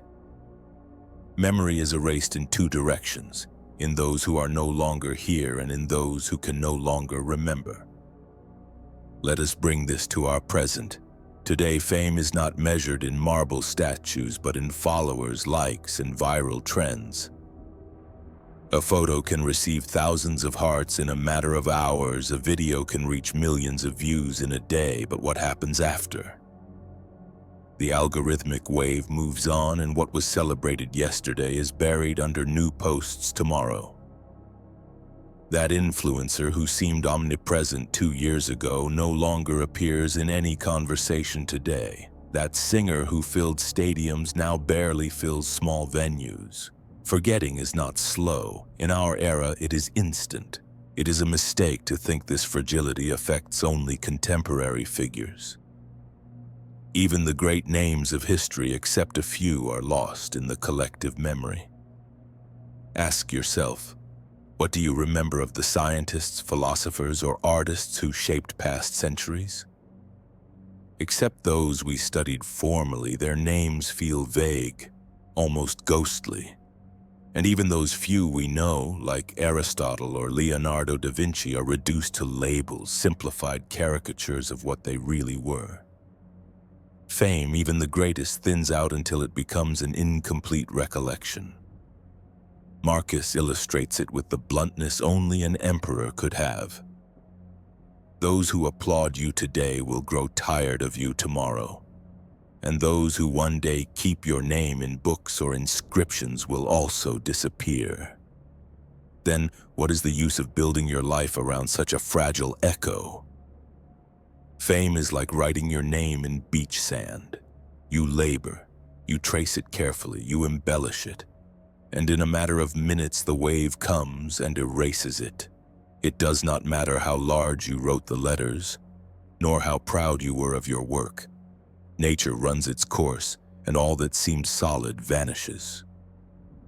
That is the nature of external recognition, as volatile as sand and water. This does not mean that fame is bad in itself. Others' admiration can be a natural fruit of living with virtue, creating something beautiful, serving generously. But to make it the engine of your life is to condemn yourself to frustration, because you place your value in something that does not depend on you. The true measure is not how many applaud you, but whether you can look in the mirror with peace of conscience. The only glory that does not disappear over time is the serenity of having lived true to yourself. Think of someone you know who dedicated their life to pleasing everyone. They may achieve momentary applause, but a small slip, a mistake, is enough for those same voices to turn critical. Fame is inconstant because it feeds on others' shifting opinions. One day you are a hero, the next you are a villain. One day they celebrate you, the next they forget you. That is why Marcus insisted, do not place your peace in what others say about you. A current example may be revealing. Many remember that content creator who was viral in their moment, the subject of headlines, the center of jokes, memes, interviews. Where are they now? Most do not know. The wave carried them and left them behind, and so it will be with everyone. Even with the greatest of our time, in 200 years, who will remember the names of current presidents, movie stars, the most famous athletes? Barely a few lines in a book, perhaps a datum in a digital encyclopedia. And with time, not even that. This reminder is not to sink us into pessimism, but to set us free. If we accept that fame is ephemeral, we stop chasing it desperately. We stop measuring our life by the quantity of external applause. We begin to place our energy in what truly remains: virtue, character, actions that reflect our essence. No one can take from us the intimate satisfaction of having been just, of having acted with love, of having cultivated temperance. That inner fame does not depend on time or forgetting, because it lives in us. Marcus sums it up with implacable clarity. The memory of all men will soon be erased, and soon they themselves. It is a reminder of humility, but also of freedom. If all that is external is smoke, then you are free to act without worrying about others' judgment. You do not need to adorn your life to have it be seen. It is enough to live it well for it to have meaning. Ask yourself, what do you prefer? To be applauded by many for an instant, or to live in peace with yourself every day? What is the use of the echo of multitudes if your heart feels empty? Marcus's answer was clear. The only true glory is that of a life lived with virtue. Close your eyes and think. If today all your social networks disappeared, if your name were erased from every public record, what would remain of you? What would remain is the essential, the way you treat others, your values, your integrity. That is what makes a life worthy, even if no one remembers it in 100 years. Today, instead of seeking applause, seek to act in a way that you yourself respect.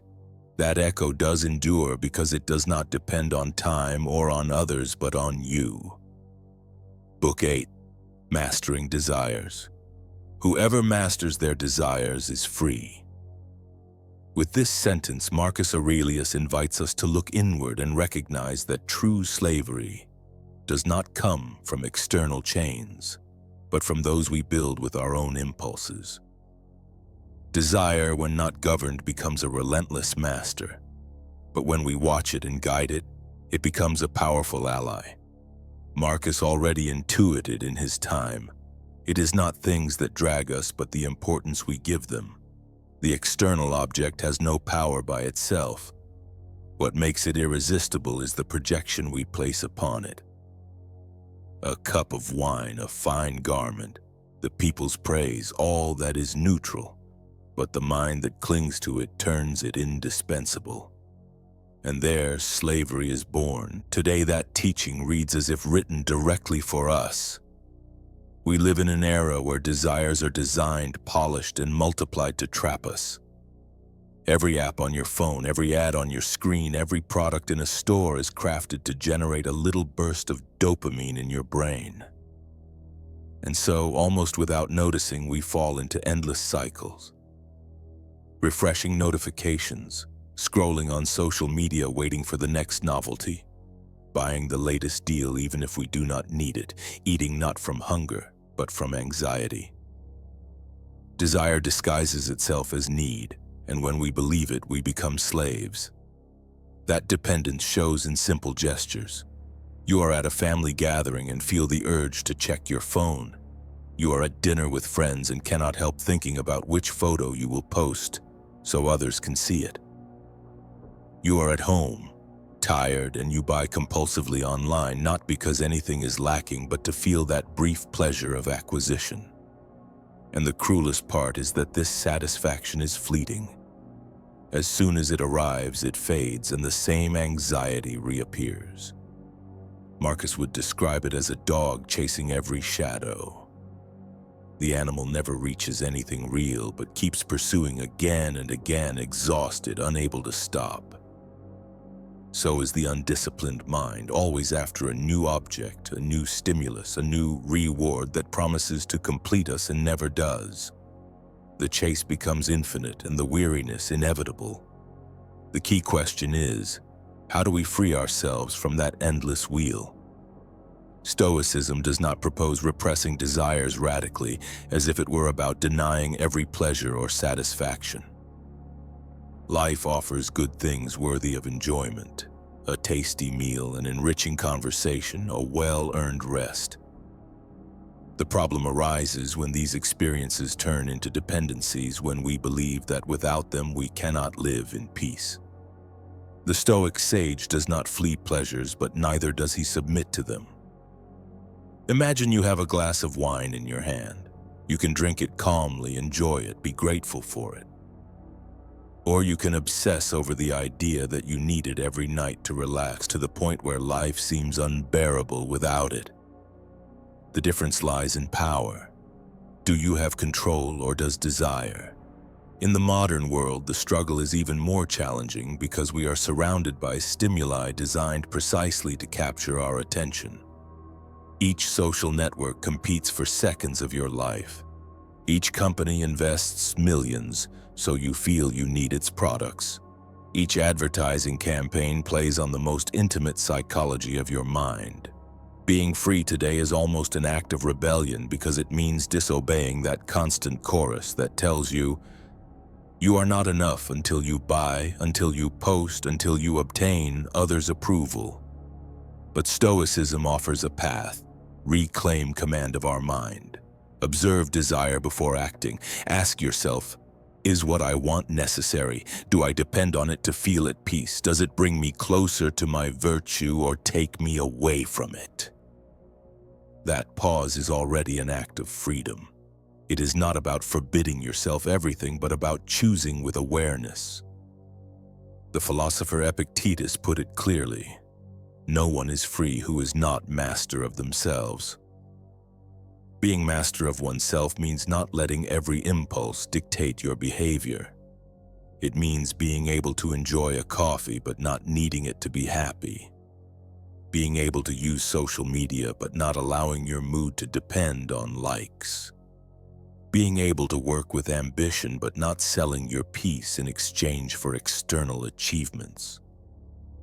True inner freedom does not consist in having more but in needing less. Each desire you control is a chain that breaks. Each impulse you choose not to follow is a step toward your autonomy. It is not a path of deprivation but of abundance, the abundance of knowing that nothing external owns you. Think of a daily example. You are in a store and see a garment that attracts you. The mind says, I need it. Your heartbeat quickens, your hand moves toward your wallet. In that instant, you have a chance to practice freedom. Ask yourself, am I the one choosing this desire, or is this desire choosing me? If you decide you do not need it, if you choose not to buy, you have strengthened your soul. And if you decide you do want it, but with calm and without dependence, you have also exercised your freedom. What matters is that the decision is yours, not an automatic reflex. Stoicism does not condemn desire itself, because to desire is human. What it condemns is slavery to desire, and there is where the practice becomes spiritual. Governing your longings is governing yourself. In the end, Marcus Aurelius' teaching is clear and bright. The world can offer you thousands of stimuli, but none of them can trap you if you choose to remain master of your will. Pleasure may accompany you but not possess you. Objects may be within reach but not dictate your life. Validation may arrive but not be your essential nourishment. Close your eyes for a moment and repeat silently. I am more than my desires. I am the one who chooses. In that sentence lies your power. Desire may knock at your door each day, disguised as a notification, a purchase, an impulse. But the final decision is always yours. Ask yourself this question every time temptation arises. Am I choosing this desire, or is this desire choosing me? The answer will define your freedom. Book 8. Virtue as the highest good. Virtue is the only true good. With these words, Marcus Aurelius reminds us of a truth that crosses the centuries. Nothing we accumulate externally guarantees a full life. Money can be lost, health can break, others' approval can vanish in an instant. But virtue, once cultivated, remains as an unshakable foundation. The emperor did not speak from theory. He had riches, power, recognition, and yet he knew all that was fragile, like sand slipping through fingers. The only thing no one could take from him was his way of responding, his character, his fidelity to virtue. Today, in our time, the word virtue sometimes sounds distant, as if it belonged to another world or a dusty book. But if we translate it into a living language, we discover it is exactly what we need in everyday life. Marcus and the Stoics spoke of 4 cardinal virtues: wisdom, justice, temperance, and courage. Each is an axis on which we can steady our existence. Wisdom means thinking before acting, learning from experience, listening more than we speak. In modern life, it is the ability to pause before sending a message written in anger, to reflect before making an impulsive decision, to learn from a mistake instead of repeating it. Wisdom is not stockpiling books or degrees, it is the humble practice of asking, what is the most sensible thing right now? Justice is treating others fairly, even when no one is watching. It is not taking advantage of someone's vulnerability, not using your power to humiliate, not taking more than is yours, in a world where selfishness or cheating is often rewarded. Justice becomes an act of resistance, being just in small things, paying what is due, keeping a promise, not speaking ill of someone who is absent, is as valuable as any grand heroic gesture. Temperance is moderating excess, not letting impulses sweep us away. It means knowing how to enjoy what is good without turning it into dependence, holding your tongue when it wants to lash out an insult, eating or drinking in moderation, using technology without making it an addiction. Temperance is freedom, because it lets us enjoy without enslaving ourselves. Courage is facing the difficult without fleeing, even when the body trembles. It is going to that uncomfortable conversation, defending someone who suffers an injustice, making a hard decision even if it means losing comfort. Courage does not mean the absence of fear, but moving forward with dignity despite fear. These four virtues are not far-off abstractions. They are lived in the everyday. Think of the office. Someone starts a rumor about a colleague. You can join in, laugh, feed the fire, or practice justice and temperance by choosing not to take part. At home, after a long day, you can impose your voice in a conversation, or practice wisdom and listen attentively, recognizing that listening is also a form of love. In daily life, you can opt for what is easy or for what is right, returning extra change, telling the truth even if it discomforts, admitting a mistake instead of hiding it. That is courage. Virtue is a lighthouse in the storm. It lights the way even when all around you is dark. The wind may blow hard, the waves may strike, but the lighthouse's light does not depend on the weather. So is virtue. It is not extinguished by external circumstances. Seneca summed it up with crystalline clarity: virtue is the only good. Everything else, pleasure, wealth, health, fame, may be good to a certain degree, but none is absolute. Only virtue has that indestructible character because it depends on you, on your choice, on your will. And here is an essential point. Virtue is not a duty imposed from outside, like a checklist to please someone. It is an inner compass that points you toward peace. It is not blind obedience, it is conscious freedom. When you act virtuously, you do not do it out of fear of punishment or desire for reward, but because you recognize that it is the most coherent way to live with yourself.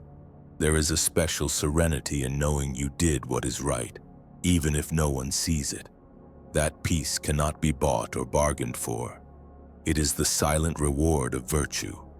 That is why Marcus Aurelius insisted so much on returning always to the essential. Riches could be lost in war, fame could fade in a generation, health could break in an epidemic.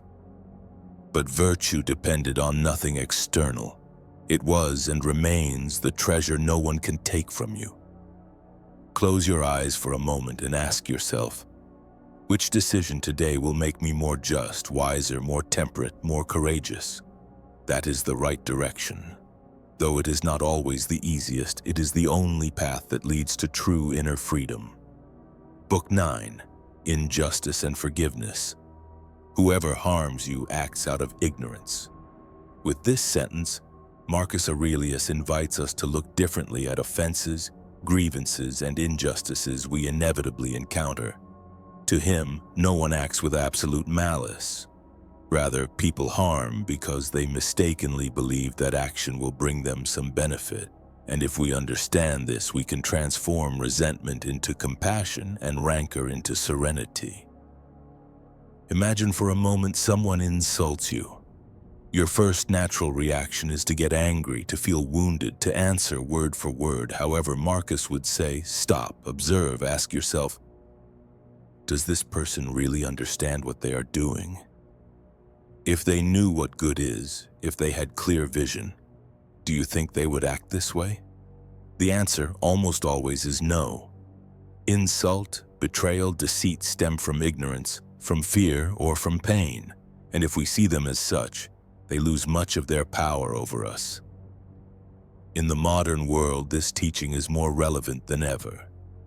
We live in a time of hyperconnection where any word can become a weapon.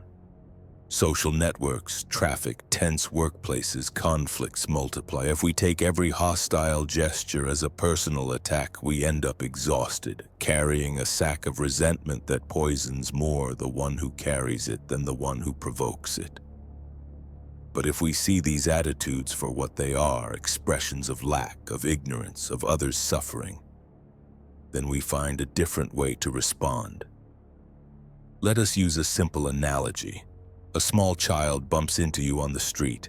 They push you, hurt you, even make you fall. Do you interpret it as an act of malice? Of course not.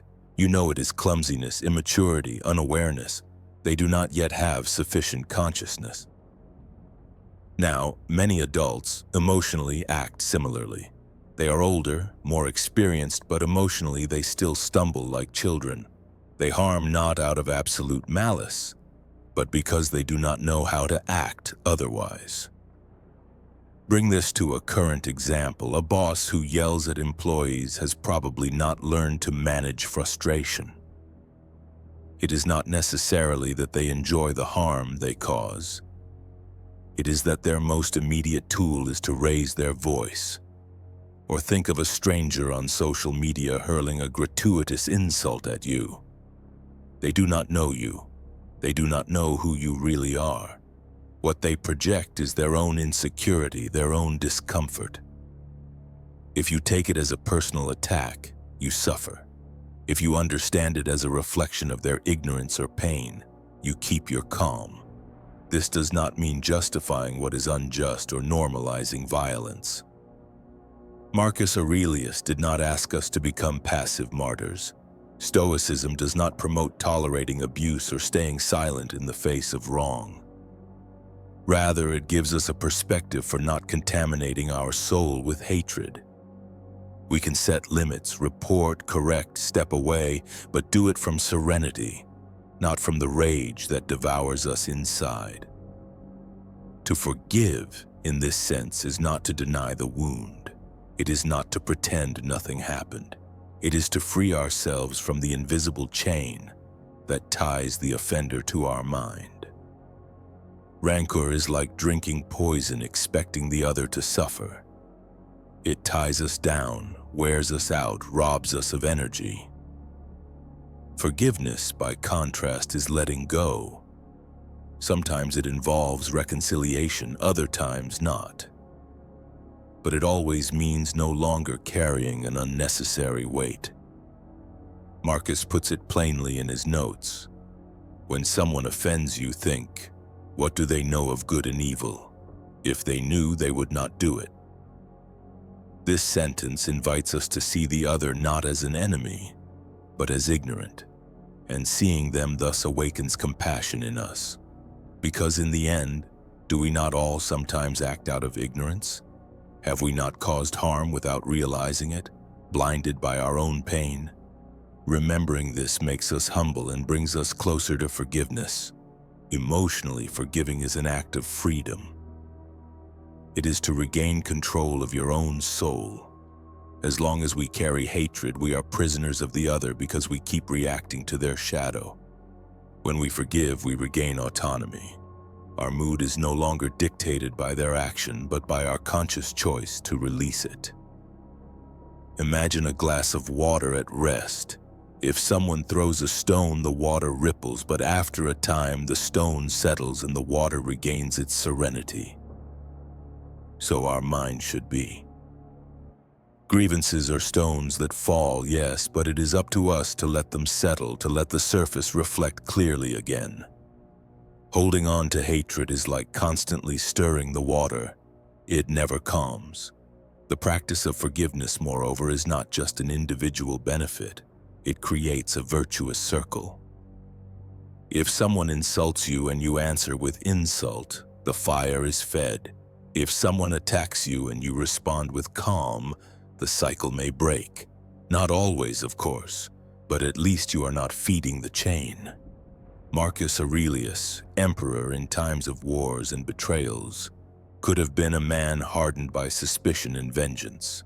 Yet he chose another path, to remember that ignorance is the root of evil, and that the sage's duty is not to return evil, but to remain whole.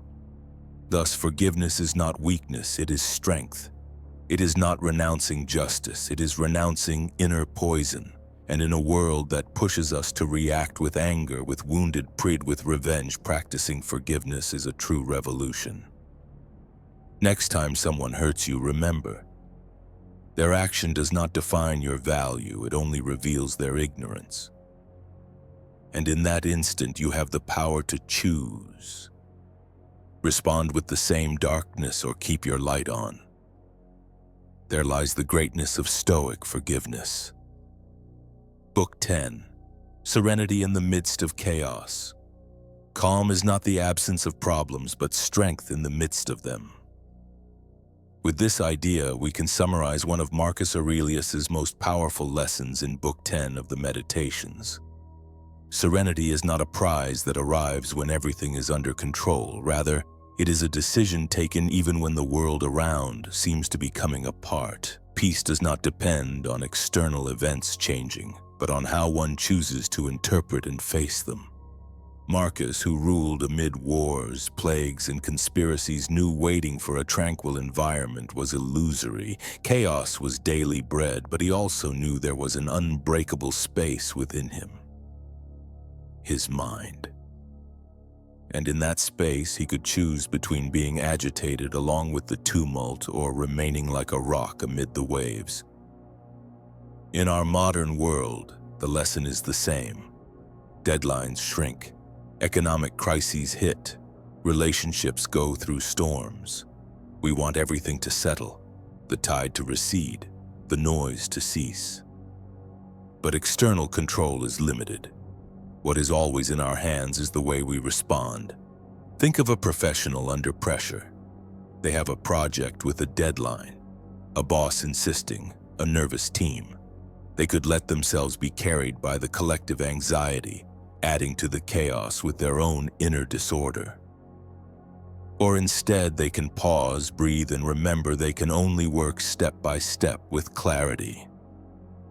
Serenity does not remove the load, but it makes it bearable.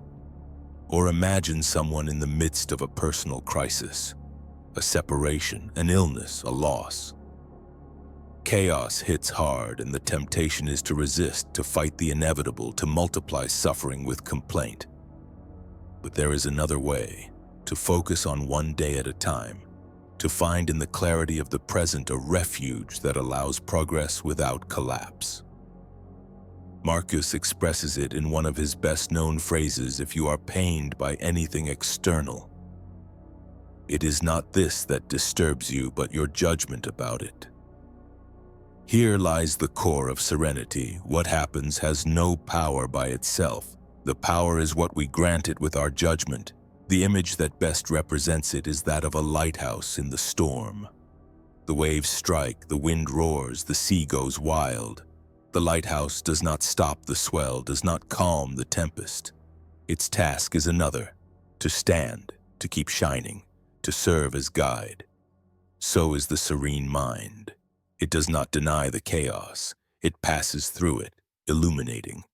But reaching that serenity is not automatic. It is an art you train. It is about cultivating the pause, choosing not to react at the first impulse. When someone provokes you, when something goes wrong, when anxiety invades, you can carve out a small space between stimulus and response. That space, which seems tiny, is in fact the ground where your freedom grows. The Stoics proposed exercises for this. Writing each night about what happened, anticipating each morning the day's difficulties. Reflecting on death so as not to exaggerate the trivial. All those habits trained calm. Today we can do the same. Meditate for a few minutes, walk in silence, breathe before answering a tense message. Serenity also requires remembering that everything passes. Marcus repeated that life is constant change. Storms, however intense, end. Knowing this does not make them hurt less, but it keeps us from living them as eternal. Calm, then, is also trust in transience. On the emotional plane, serenity inspires others. Just as the lighthouse not only stands firm but guides ships, your calm can be a support point for those around you. When a person maintains serenity in a family crisis or on a tense team, they spread clarity. Chaos does not vanish, but it becomes more habitable. Remember also that calm is not passivity. It does not mean folding your arms and letting everything happen. It is rather acting from clarity instead of confusion. Whoever is serene decides better, avoids impulsive errors, and maintains dignity even in the darkest moments. So ask yourself, what would happen if, instead of waiting for the storm to end, you learned to be calm within it? Perhaps you would discover that the true victory is not the world ordering itself to your favor, but your mind learning to be free in any circumstance. Marcus Aurelius, surrounded by shouts, by conflicting counsel, by grim news, found moments to write serene reflections in his journal. If he, amid wars and plagues, could cultivate that calm, what keeps us from doing the same amid our own daily challenges? Serenity is possible, not because chaos disappears, but because you choose not to be swept away by it. That is the legacy of Book 10, Calm as Inner Strength, as the art of resisting without breaking, as a silent victory over the world's agitation. Book 10, The Meaning of Life's Brevity. Do not put off virtue until tomorrow. With this sentence, we can distill Marcus Aurelius's warning in Book 10. We do not know how much time we have left, but we do know with certainty that each day that passes is one day fewer. And yet we tend to live as if life were inexhaustible, as if we had a guaranteed tomorrow that may never come. Marcus, in his private journal, reminds himself again and again that life is brief, that the future is uncertain, that the only moment in our hands is this instant. He does not write to frighten himself, but to stay awake. Procrastination, that continual deferring of what we know we ought to do, is a form of self-deception. We convince ourselves that we will act someday, until we discover that there is no day left. Stoicism is to a great extent a philosophy against the procrastination of the soul. Not against putting off a household chore, but against that deeper postponement, postponing living. Marcus knew this very well. He governed an empire at war, faced epidemics that decimated the population. And even so, he found time to reflect, to write, to cultivate virtue. Because he understood that waiting for the perfect moment was useless, there is no ideal stage on which life arranges itself so we can be who we want to be. The stage is this one, with its noises and obstacles. Today, this teaching is perhaps even more urgent. We live surrounded by distractions that promise us that what is essential can wait. Check one more notification and then you will work on your dream. You will have time to care for your health when you retire. There will be a chance to travel, to write that book, to say what you feel. And thus, between excuses and promises to the future, the days slip away like water between the fingers. The examples are every day and, at the same time, universal. We postpone saying "I love you" to someone close, believing there will always be another day, another call, another shared dinner. We delay a personal project because it is not the moment, as if life were going to guarantee us that space later on. Or we neglect our health, convinced that there will be time for exercise, for better sleep, for mindful eating. But when we least expect it, the time we claim no longer returns. Imagine life as an hourglass whose top you cannot see. Each grain that falls is a day, an instant, unrepeatable. It does not matter whether thousands remain or only a few. None will climb back up. What falls is definitive. And yet most of us live as if we could flip the hourglass at will. The image of the hourglass reminds us of what Marcus repeated. The only real thing is what you have right now. Seneca, another great Stoic, put it with brutal clarity: while we put things off, life passes by. That is, it is not that life is waiting for us while we decide. Life goes on. It does not wait, and when we say, "there will be time," what we really say is, "I renounce this grain of sand that will never return." But take note, the awareness of life's brevity is not a threat, but an impulse. It is not about living in fear, running from one place to another, trying to squeeze every moment frenetically. It is about giving priority to what truly matters, not letting the urgent steal the space of the essential.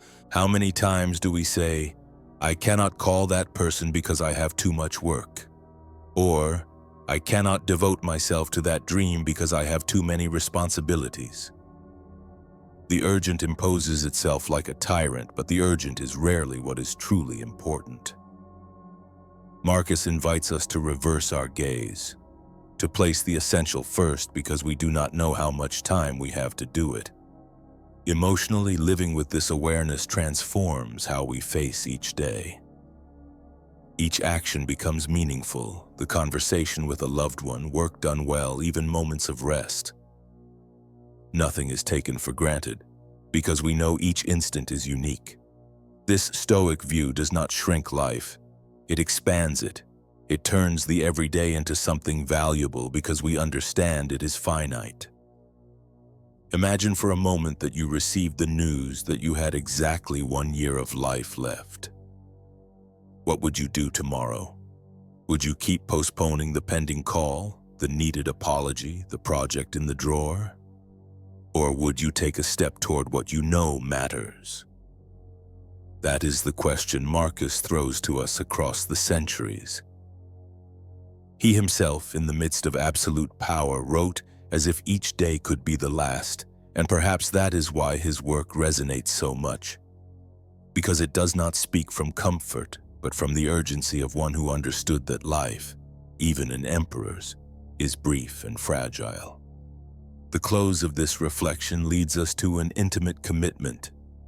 Stop waiting for the perfect moment. Do what matters today, not all at once, not in desperation, but with the calm of one who understands that the sand keeps falling. If you had only 1 more year, what decision would you make tomorrow? The answer does not need to wait for the clock to mark the end. You can begin now. Book 11. Silence and Introspection. Not everything deserves an answer. This sentence captures Marcus Aurelius' spirit when, in his meditations, he recalls the value of keeping quiet and observing. In a world where everyone wants to speak, retort, opine, silence appears as a rarity. But for the Stoics, silence is not emptiness. It is a fertile space where one can listen, know oneself, and govern oneself. Marcus knew that external noise, criticism, praise, political disputes, palace rumors could divert his attention from what is essential. Therefore, instead of spending energy responding to everything, he practiced restraint. He chose not to react. He knew that not every battle deserves to be fought, that not every word thrown into the air deserves another in reply. Today, 2,000 years later, this counsel is even more urgent. We live in a world of constant noise, notifications buzzing in the pocket, digital arguments where every comment feels like a provocation. Opinions that sweep us along without our noticing.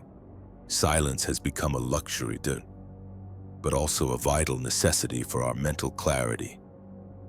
Think about it. How many times have you entered a social media argument and ended up exhausted? without having changed anything in the other person or in yourself. That drain is the consequence of not choosing silence when words were useless. Stoicism reminds us that wisdom is not always in answering, but in discerning what deserves a response and what does not. Silence is not only the absence of sound, it is also an inner pause, a space without interference in which the mind can observe itself. In that silence, questions arise that we usually smother with distractions. What truly worries me? What am I avoiding feeling? What decisions have I made on automatic? Without silence, those questions never get a chance to appear. Imagine the mind as a lake. If you stir it with stones and movement, the water clouds and nothing can be distinguished. But if you leave it still, the surface becomes a mirror and clearly reflects the sky. So it is with our mind. When it is agitated by words, stimuli, conflicts, we see nothing clearly. When we calm it with silence, we understand what we truly are. An everyday example illustrates it clearly. Someone sends you a provocative message. The automatic reaction would be to answer immediately with the same intensity, feeding the conflict. But if you choose silence, even for a few minutes, something changes. You breathe. You realize that you do not need to defend yourself from everything, that your peace is more valuable than a fleeting victory in a digital quarrel. That small act of keeping quiet becomes a triumph of introspection over impulse. Epictetus, a Stoic master, expressed it simply. It is impossible to learn what one thinks one already knows. Silence opens the door to learning because it implies recognizing that we do not know everything, that at times it is wise to keep quiet in order to listen, and that even within we have much yet to discover. In our time, silence is confused with weakness. We think that keeping quiet is giving in. But the Stoics invite us to see the opposite. Keeping quiet, when words are useless, is strength. It takes more control to hold one's calm than to be dragged along by the impulse to respond. Moreover, practicing silence does not mean isolating oneself from the world, but being more available to it. The one who knows how to keep quiet listens better, and by listening, one understands others more deeply. Silence thus becomes a bridge, not a barrier. Listening without interrupting, observing without judging, being present without needing to fill every space with words. That is the Stoic practice of introspection. There is a deep emotional value in silence. It teaches us to distinguish between what is essential and what is accessory. When the noise fades, we realize that many of our worries were echo without substance. We discover, too, that within us there is more calm than we thought, but it was hidden under layers of external stimuli. Practically, each person can try small moments of Stoic silence. 10 minutes a day without music, without a phone, without speaking. Simply breathing, observing the surroundings, letting the mind settle. It is training. At first, it is uncomfortable because noise has become our anesthetic. But over time, those minutes become an indispensable refuge. Marcus Aurelius practiced this silence in the midst of armies and councils of state. He did not need to be in a monastery to find it. He carried it with him because he understood that silence is not a place, it is an attitude. The same can happen to you. You can be surrounded by noise, but if you choose not to react, if you decide to listen before you speak, if you allow yourself a few seconds of pause before responding, you have created a space of inner silence. The modern world pressures us to opine about everything: news, debates, trends, other people's lives. But the wisdom of Marcus and the Stoics reminds us that not everything deserves an answer. Sometimes the wisest answer is silence, not because we have nothing to say, but because we know that saying it would change nothing and would cost us too much serenity. When was the last time you listened to your own mind without interruptions? If you cannot remember, perhaps the moment has come to gift yourself that silence. Because in that silence, you do not lose yourself, you find yourself. Book 11, Union with Nature. What is good for the hive is good for the bee. Marcus Aurelius wrote this sentence to remind himself that life is not understood in isolation, but in relationship. No one exists alone, although at times we want to believe it. The universe, nature, humanity, everything is woven into the same fabric. Marcus, being emperor, could have fallen into the illusion that he was separate, that his power made him someone different from the rest. But even he recognized that his well-being could not be untied from that of others. Like bees in a hive, each of us lives within an invisible network of dependencies. Today, in modern language, this idea becomes very clear. Your peace, your health, your well-being depend directly on how you treat others and how you care for the environment in which you live. We breathe the same air, we share the same planet, we sustain one another in ways we sometimes do not even see. To think we can live on the margins of others is a dangerous illusion. Think of the most basic thing. The air that right now fills your lungs was purified by trees you may never see in distant places. The food that reaches your table passed through the hands of farmers, transporters, merchants. People who work in silence so that you can live. Even your emotional well-being depends on the invisible web of human bonds around you. Neighbors, friends, colleagues, even strangers who, with small gestures, uphold the social structure you inhabit. A current example illustrates it powerfully. Caring for the environment is neither a romantic gesture nor an isolated act of generosity. It is caring for yourself. If you reduce plastic, you not only help the planet, you protect the sea from which come the foods you will someday consume. If you choose to walk or use sustainable transport, you are caring for the air you breathe, the same air your children and future generations need. Another simple example. Helping a neighbor is not pure altruism.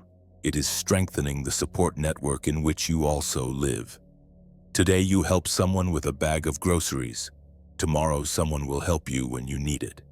That is how the human hive works.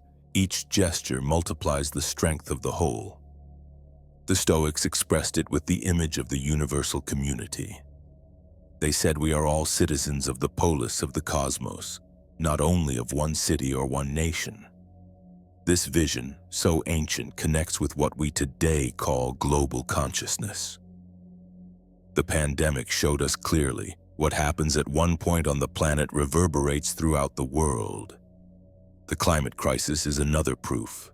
What one nation does affects the fate of all. Interdependence is not theory. It is the most concrete reality there is. The analogy is clear. We are like cells in the same organism. If one cell decides to live only for itself, it sickens the entire body. That is cancer. So it is with humanity.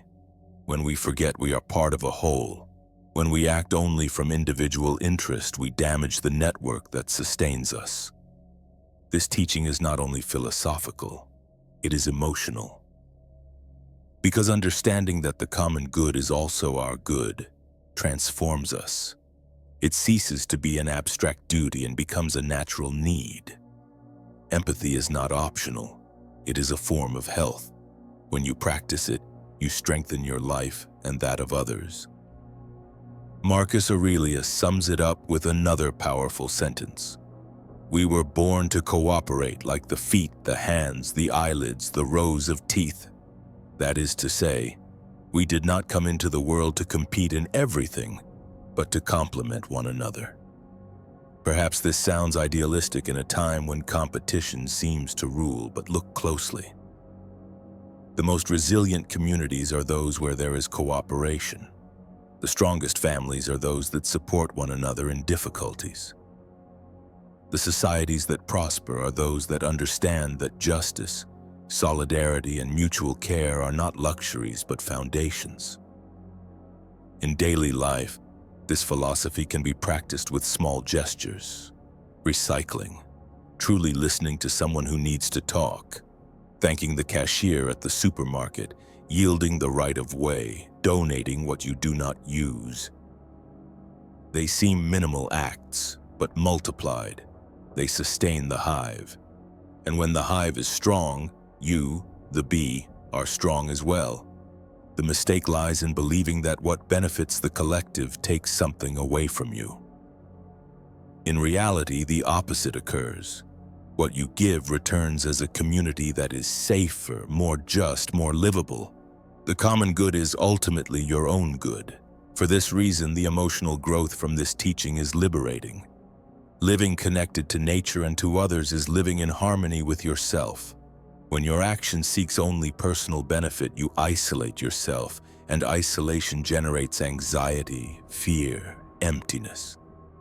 But when your action connects with the whole, you feel part of something greater, and that belonging gives meaning even to the hardest days. What small action today was good not only for me, but also for the hive of which I am a part. And if you cannot find one, think of what gesture you can sow tomorrow, because caring for the whole is always caring for yourself. Book 12, Stoic Farewell. Accept the end as part of nature. Thus, with simplicity and depth, Marcus Aurelius closed his meditations. Not with a grandiloquent speech nor with a solemn manifesto, but with the serene acceptance that everything that begins must end and that this flow is precisely what sustains the universe. Imagine the emperor writing these last lines in the midst of his military campaign, ill. Knowing that death was near, there is in his words no lament or complaint but calm. He recognizes that time is brief, that the days slip away like water between the fingers, and that resisting that flow only generates anguish. Acceptance, by contrast, opens the door to peace, translated into our modern life. This means learning to say goodbye. Saying goodbye to stages that have completed their cycle, to relationships that transformed us but no longer correspond to us, to places where we grew but must now leave behind. Each ending may seem like a loss, but in reality it is transition. Like the seasons that follow one another, like the seed that dies to give way to the fruit, each closure contains the seed of a new beginning. Think, for example, of the last day at a job. You can see it as a defeat or as the opening of a space for what is to come. Or of a relationship that comes to an end. You can interpret it as failure or as a chapter that has fulfilled its purpose and left lessons. Even in the everyday, saying goodbye to a day as you close your eyes at night is a practice of acceptance. Recognizing that it can no longer be changed, that it is handed over to the past, and that the only living thing is the present instant. Marcus expressed it with another luminous sentence. Each of us lives only now, this brief instant. The rest has either already been lived or is uncertain. All we have is this moment we are breathing. The past is memory, the future is possibility, and the only real thing is this present heartbeat. When we understand this, anxiety softens. We no longer chase what does not exist, nor drag along guilt we cannot erase. The most beautiful metaphor for this teaching is that of a Roman sunrise. The night withdraws slowly, not as a defeat, but as a necessary step for the light to arrive. So it also happens in our lives. Each ending opens the space for something new. The old departs and the new arrives, and both are part of the same natural order.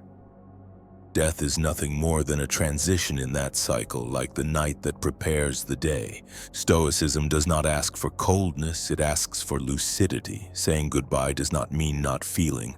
It means accepting what we feel without clinging to the impossible. Excessive attachment is the root of suffering, wanting things to last longer than nature allows. Wisdom lies in being grateful while they last, and in letting go with serenity when they end.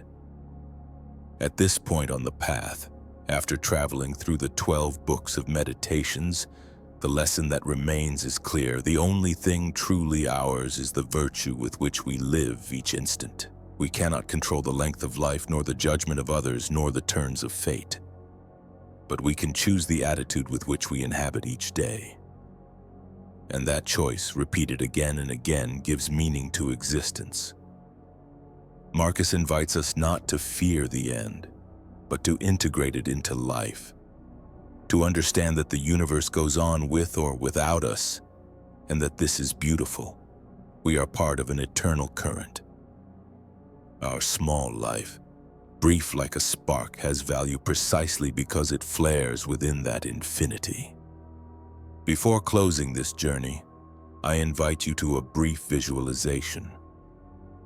Imagine you are in ancient Rome. The sun begins to rise over the Forum. The marble columns bathe in golden light. The murmur of the city awakens little by little. Birds cross the sky. You are there watching, knowing that this same sun has seen empires, kings, peasants, soldiers, philosophers pass by, and that it will keep shining long after us. And far from making you sad, that gives you peace because you understand that you are part of something immense, eternal, and that your life in its brevity has meaning in that flow. Marcus, in his last notes, leaves us a legacy of serenity. He does not ask us to defeat death because that is impossible. He teaches us to make peace with it, to live without fear of endings, to let go of each day as if it were a small, grateful farewell. And so this journey also comes to its close. Just as Marcus Aurelius closed his notebook, we close this path with gratitude. Gratitude for the time lived, for the lessons learned, for the seeds that may sprout in your own life and in the days to come. Hear now these words as a final whisper. Sleep in calm, for the universe goes on its course, and your soul already knows where it belongs. Let these last phrases fade like a soft breeze. Let your mind rest. What comes tomorrow does not belong to you yet. What has passed is already gone. This instant is enough. Breathe, release, rest.